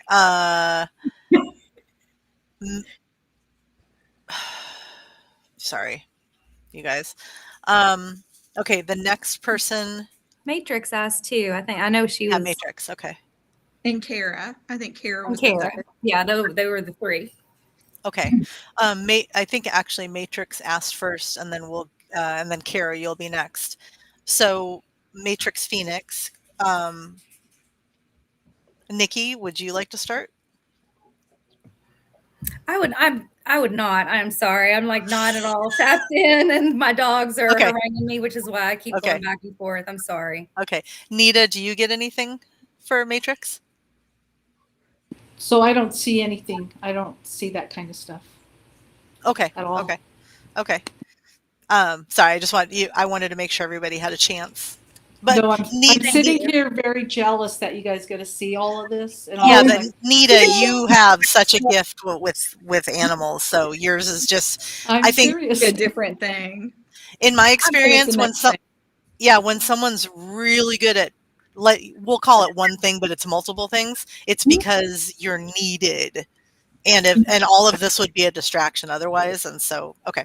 So Shannon, what do you think for Matrix? Before you hop in, I need to dip. Is that okay? I'm sorry. Yeah. The Oh, dogs of course. like, we have to go now. Okay. No, we've been on for 2 hours. Yeah. Bye, Nikki. Bye. Thank you. Okay. Okay. So Matrix Phoenix. Matrix Phoenix. I mean, I just see a little songbird, like an eastern bluebird specifically, a bluebird with sort of a peachy red belly. And I don't know if that's just because I usually get a bird thing first, like M's dog chicken thing. But I get like this little eastern bluebird, kind of like from Disney. Not like a I get that a lot. Bluebird, but like a little Disney bluebird. Maybe I'll always see birds first. I don't even know if that's a thing. But yeah, like I get a little eastern bluebird. I tend to see angels first because I work with angels a lot. So yeah, unless something barges in and tries to take over the session, but yeah, there's the thing that's hard with this is when you're in a group like this and you start to pull in guides, then you end up with hundreds of them, and then it's hard to like distinguish. So it's much easier to do in a one-on-one reading. So that's why I put Kimberly and I in a sacred space before I did it. So I would block out everybody else's guides. Otherwise I'd be like, Abraham Lincoln's here, she doesn't have Abraham Lincoln. So. Oh, because it's somebody else. I got John. He's always got some Abraham Lincoln up around him. I immediately got for Matrix. I see there's a man who is very tall and thin. He is wearing a coat that has tails. It's similar to the Dr. Facilier that we've talked about, Shannon. And what do you call that? A psychopomp. I usually have a psychopomp somewhere. So I'm seeing this guy from behind. I'm not seeing his face, and sometimes he takes off his top hat. He has a cane with a ball on the top that he's very affected. Like he likes the drama, almost like a ringleader at a circus. And I think he shows up when you let yourself finally have fun. I feel like most people, unfortunately, you tend to have this, you kind of run on nervous energy. You're worried about your loved ones. Like this is common for everybody, but for you, I feel like you tend to worry more about, like, it's hard sometimes for you to stop the loops in your head where you just keep looping on things that you're worried about. This guy steps in and likes to help you get away from that and actually go out to a restaurant or go see a show or go this guy shows up for entertainment, and he wants you to do more of it. He wants to lead you to things where you can let go and focus on the now, focus on what's in front of you, and don't run these loops and these worries that you have a tendency to be drawn to. Um, because when you can let a lot of that go, you really do have a gift. You really do have a gift to tap in. You have a very interesting ability, and I don't even know how to describe this really. You will physically turn towards something to tune in. So I see your feet. I feel like your feet will guide you to the right place at the right time. It'll guide you out of danger. It'll guide you to something that you there. It's a connection with your feet. It's almost like you're running programs or like sensors through the connection, like an earth connection between your feet, and it literally will guide you into a store, and you'll walk right up to an object that's going to be really important to you or that you've been looking for, or that's going to help you have an epiphany and come to a conclusion or solve a problem. You're like a compass. Y- um, like you physically have a compass inside you that will guide you towards the things that you're seeking. So he's saying, let these worries go, let these loops go, let your desire to want to fix everyone else's problems and help, because you're good at it. A lot of people come to you for guidance and help and assistance, and you're good at it, but it's time for you to be good at it for you. So let yourself play more, let yourself have a good time, let yourself use that compass and let it guide you to the things that are going to open up more for you. Because once you get into that space and you feel how good it feels, you'll realize that you don't have to fix everyone else and all the other problems. That's their journeys. Are you near Orlando, Matrix Phoenix? You said Florida, but are you near Orlando?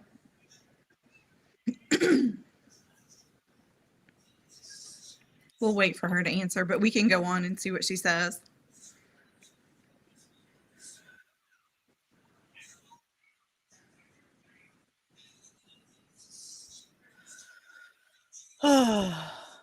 Dead air is great on a live. Yeah. I Good know. time. What do you see for Matrix? Any cool angels?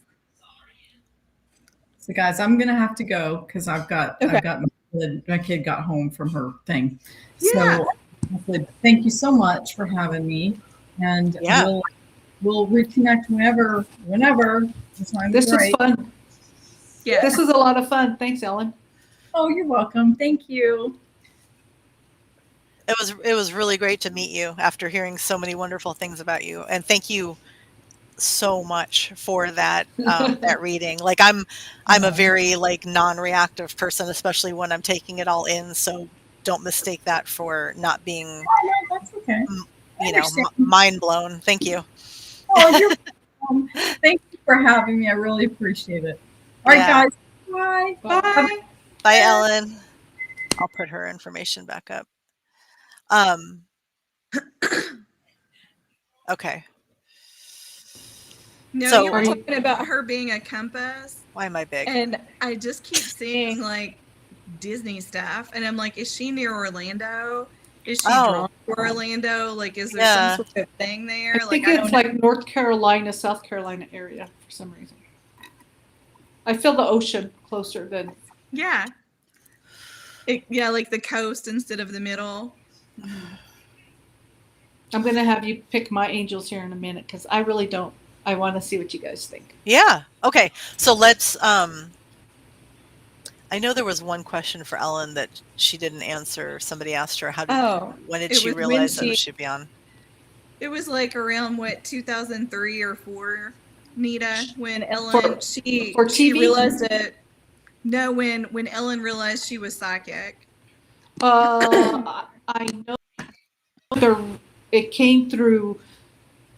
So she, Yeah. her ex husband, and they had some Reiki sessions, and then got an attunement, and then got the second attunement, and then after that she just saw everything.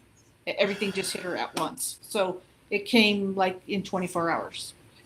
So Yeah. it just hit her. So she had to develop it. It was that fast. Gifts drop in with the full set of dictionaries and thesaurus, and then it Yeah. takes you years to read all of it. Decipher it. Yeah. A lifetime.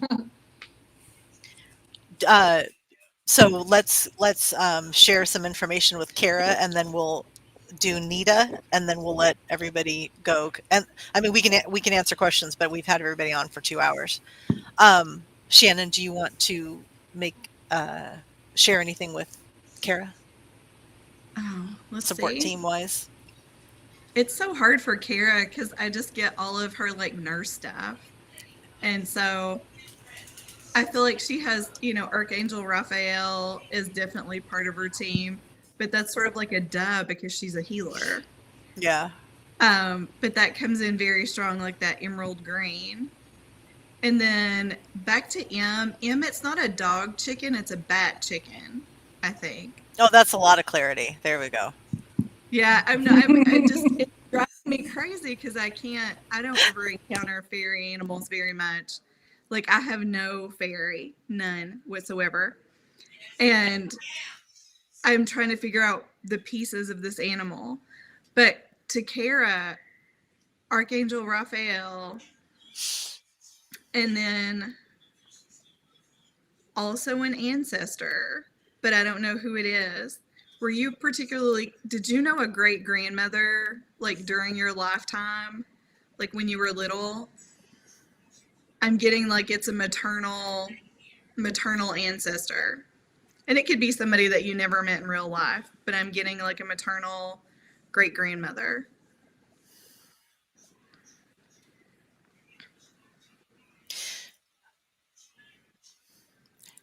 I got 2 things for Kara. One, I saw a profile of an alien with an elongated skull, which at first I thought was like in the grays, but it's not. They're, you know what? I don't even. I think there's a Syrian connection here, but I feel like they're kind of outside of how we generalize Syrian. But they're a newer connection. You've literally just called them in recently with all of the study and knowledge, and like your ascension journey is at the most exciting part of it right now. Like you're not a newbie, you're in the stage of like looking up 20 things a day and trying to make all the connections, and so this being showed up to assist on that.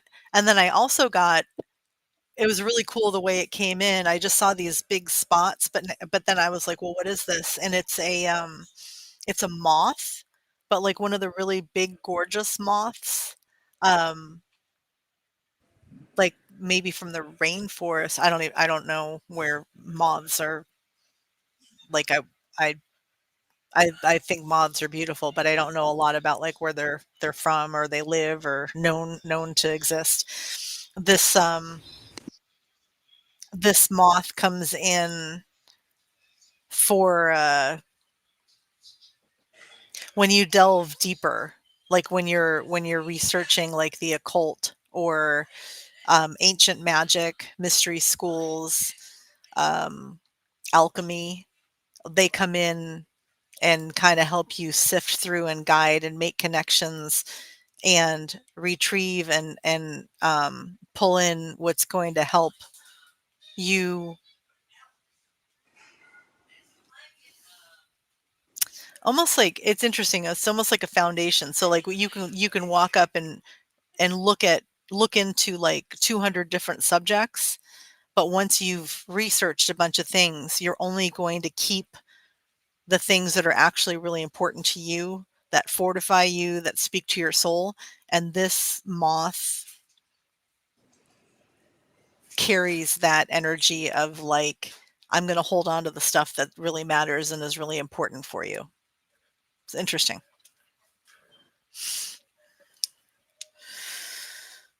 Mothra, maybe. Okay, and Nita, you wanted to know about your angels? Yeah, Shannon's going to be good at that. Oh, the one that comes in most prominently is Ariel with the animals. Ariel? Huh. Ariel, the girl one, not the boy one. The girl one. Yeah, I mean, it's just like very, very prominent. The other one that I don't understand why it's here. Well, no, never mind. Okay, that makes sense. Sandalphon. That always comes to me as like a peachy color because I don't actually see like a full-on angel. I just see a color blob, and the color blob tells me what angel I'm seeing. And so Sandalphon is the sibling of Metatron. I think they're twins, or at least they're brothers.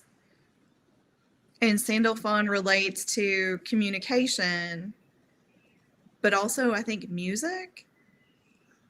And so I'm guessing like communication with animals, like they're almost co-equal, if that makes sense. There's not one who's in charge or not in charge. I got a direct connection to Jesus, but I don't know anything about religion. So was it his apostles were his tribe, his group that was closest to him? Okay. So I didn't see an angel with wings. I saw a person with a robe and like a color sash. It's a kind of a lighter gray blue sash around their neck. I can see the halo behind them, and I can see the healing hands. So Sandalphon in Jewish lore incarnated and was the prophet, I think Enoch, who would have been like an earth human. I think it was Enoch that they believed was Sandalphon. Let me consult the book. Yeah, maybe. Matrix, we already gave you a whole reading, so maybe you missed it because you said awesome, me next, please. So if you want, this is going to replay as soon as we end.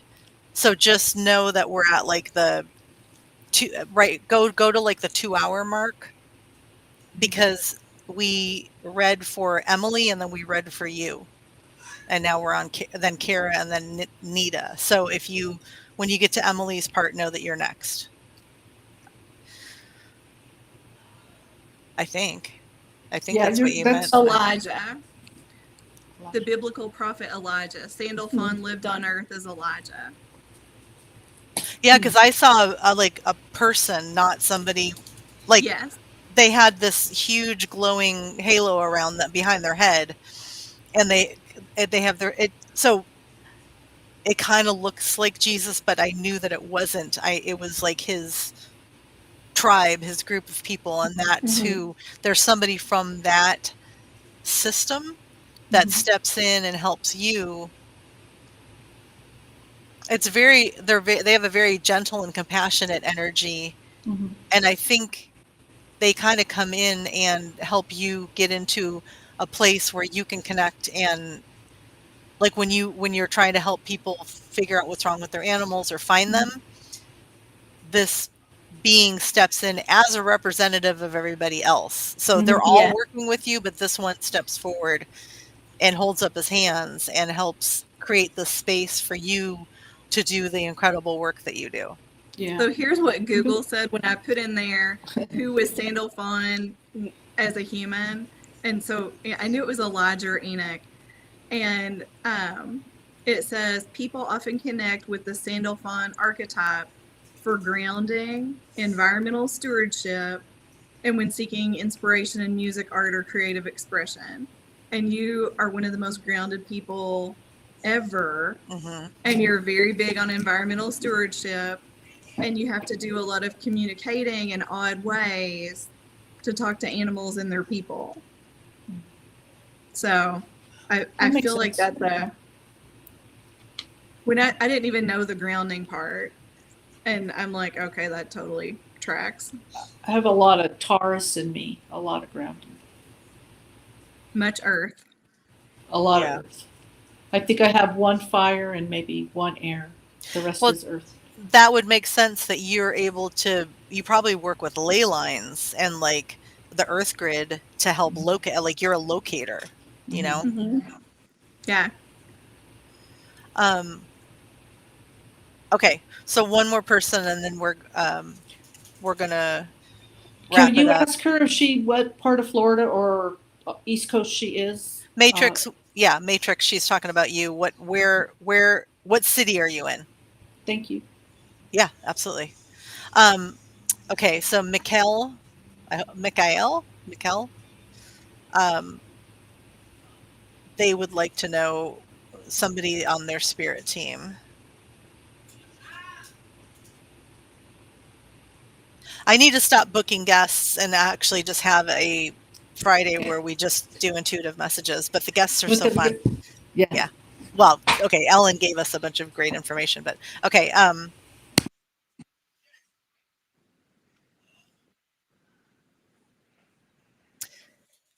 is there a lizard that their tail actually coils into a circle? Yep. Yeah. Come John? here, lizard man. And tree monitors. All my tree monitors do that. They Okay. coil up into almost like, like Indiana Jones with his bullwhip. Yeah. A coil like that. Yeah. Okay, that's who came in right away for, I hope I'm saying your name right. Well, and Mikhail. also this is also a screen name. So, okay. So,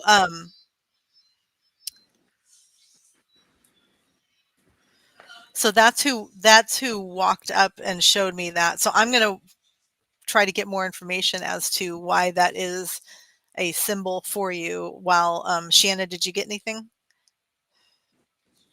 Oh, I'm just fascinated by the whole. Yeah, they said Can said you've summoned John. Yeah, that's my sister. Yeah. And um. Okay, so I'm well, getting. Go ahead. Go ahead. I was gonna say, so with the lizard, the interesting thing about lizards are they're able to regenerate. And just in my super 2 times of having a lizard appearing experience, are you going through like a major life change, move, job change, divorce, loss of a parent? Michael? I got that they're showing up as a messenger. So Yeah. they're specifically a messenger in your support team right now. Yes. Okay. And usually, like their life change and especially like the coiled up tail, maybe it's a good omen, because if it's bad, lizards will drop their tail like as an escape mechanism. They'll like shed their tail, they grow back. But I'm thinking that you may be either embarking on or you just went through a life change, and your fully intact lizard is a good sign.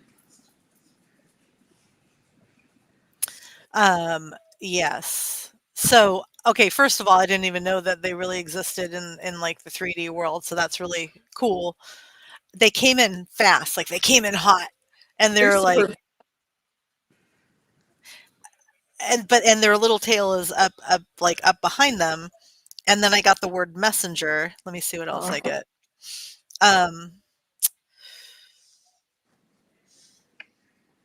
Yeah, Do divorce you and so on. do you who whistles in your life?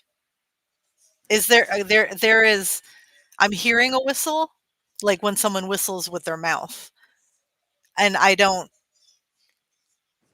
It's one of those things where I'm like, do I even say it out loud? But there's something connected to somebody that whistles. So either somebody from your family who comes around as in your support team was a whistler, like a grandfather or grandmother, or there's somebody in your life right now that whistles that you're supposed to pay attention to, that you're learning lessons from.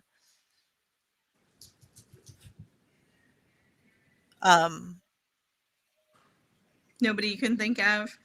It could be Nobody, a okay. family member you don't know. They, I- like that's a. But I think that's very interesting. So if you've already been through your divorce, your curled up tail means you're whole again, and I hope you're feeling whole again. Maybe it took a while to feel whole again, but you're intact and where you need to be. Yeah. And I agree with John. I think it's very much like a potential energy, like Yeah. you're You have a moving. choice to make. Yes. Like you have just been freed up from other people's contracts, other people's opinions, other people's shit that they need to work through. And this is like I got the energy of like, this is a big wake up, like a wake up call. Like you felt like you lost part of yourself. And so now that, whereas, divorce is always, okay, sorry. So this 3D matrix programs us to believe that we absolutely can't be whole unless we have somebody else. And our whole mission in life is to find this person that's going to complete us, blah, blah, blah. That is not the case with you. And actually, it's not the case with anybody. When we match really well with another person, it's because they've worked on themselves, we've worked on ourselves, and then we attract their energy, literally attract them based on where they are with their energy. You this is your chance to literally start over. Like this is your chance to reclaim who you are, remember who you are. Everything from get to watch the shows that you want to on TV, you get to wear what you want to. You don't need to make any other decisions right now based on anybody else except yourself. And that's like the choices you're making right now for yourself is the biggest thing that you need to focus on. It's so easy for us to give our power away. Being a people pleaser, wanting approval, wanting to belong, wanting to fit in. Don't worry about any of that shit. Like that's so unimportant. That's just programmed into us. You are this big, vibrant being of knowledge and experiences and love, and you have a lot to offer, like a lot to offer, and it has really been like held down and held back, and you absolutely don't need to be in that energy any longer. And it wasn't just your life partner, like this was in all areas of your life. I just want to say something too. Yeah. To live in the moment, live choiceless, Yeah. and everything will come. You don't have to worry about what's ahead. It will come to you exactly what you need to move forward. I just get this whoosh of energy, like come this way, come this way. So don't resist it, even if it feels uncomfortable. Just come this way. We right? don't need to know where we're headed. We don't. Like it's so exciting. It's so, all you need to do is just work on yourself and be and like who you are, like spending time with yourself. Figure out what your hobbies are now. Again, like you're doing this as a solo being, which is beautiful and wonderful because we grow the most and heal the most when we're alone. Yeah. We can have loved ones all around us, but when we put our attention back onto ourselves and make choices for ourselves, that's when we grow. When I tapped in, I got this enormous amount of like excitement for what's ahead. Like it's like life's going to be good for you. Just surrender and allow. Because you've been holding back all this, like really, you're a good person.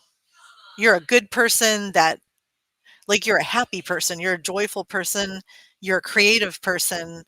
And you've held so much of that back.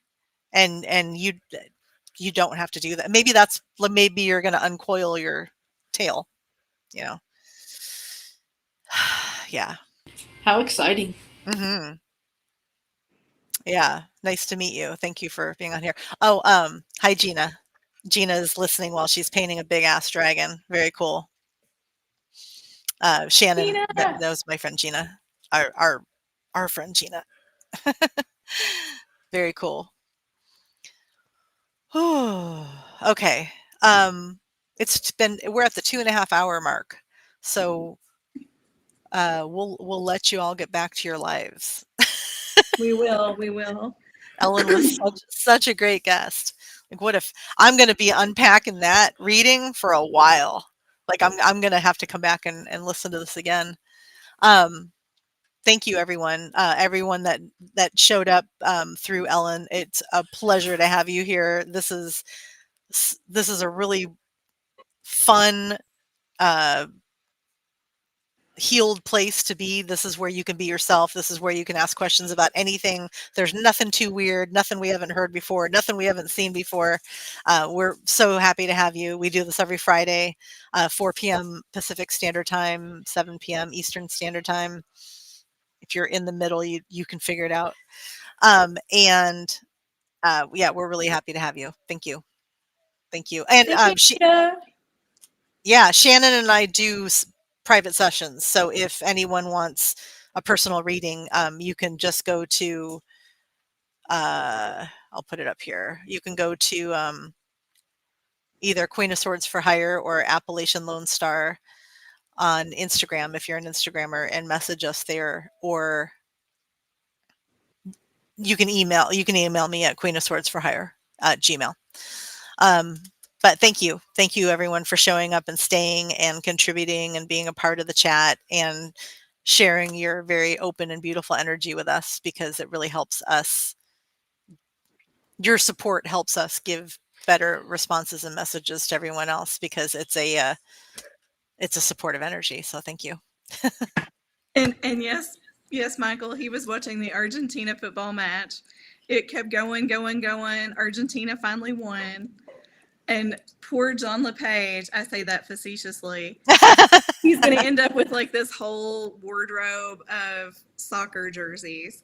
I know enough about soccer to put in this thimble, but I want you to know, like, the World Cup, John has no idea anything about like American sports or whatever, but give him some F1 in the World Cup and the man is so happy. Forrest is really into it now too, my son. Yeah. Nita, can you share how people can get a hold of you? So if anyone has a pet, like we did some of this earlier, that is going through something, suffering through something, or lost, Nita is a profound telepathic animal communicator and finder. So how would someone contact you, Nita? I mean, you can contact us and we'll get it to Nita, but they could contact us through Last Chance Locators. Okay. On the website, or through PetWorks, and I'm on PetWorks for lost animals. Okay. Also, if there is someone who wants to put their pet in for our monthly, I think we're doing it monthly healing group, go ahead and shoot us a name and we'll put in a photo and we'll shoot you in, and we'll take time for your animal during that session. Yeah. Yes. Yeah. We generally, it's a Sunday. We all get together and Nita leads it, and then she tells us what's going on, and then we try to bring through any kind of information that we can. Yeah. But it's Nita. Nita's doing it.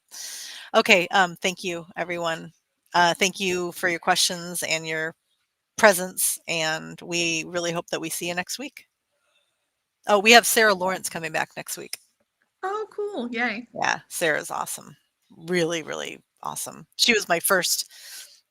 She was who I found first at the beginning of this whole journey and booked a bunch of sessions with. She's rad. Okay, everyone, thank you. We're sending you back out so much love. Thank you for the support. Follow us, subscribe, and then you'll know, who our next guest. I always make a promo for who the guest is going to be. And yes, Nita is a blessing. You're right.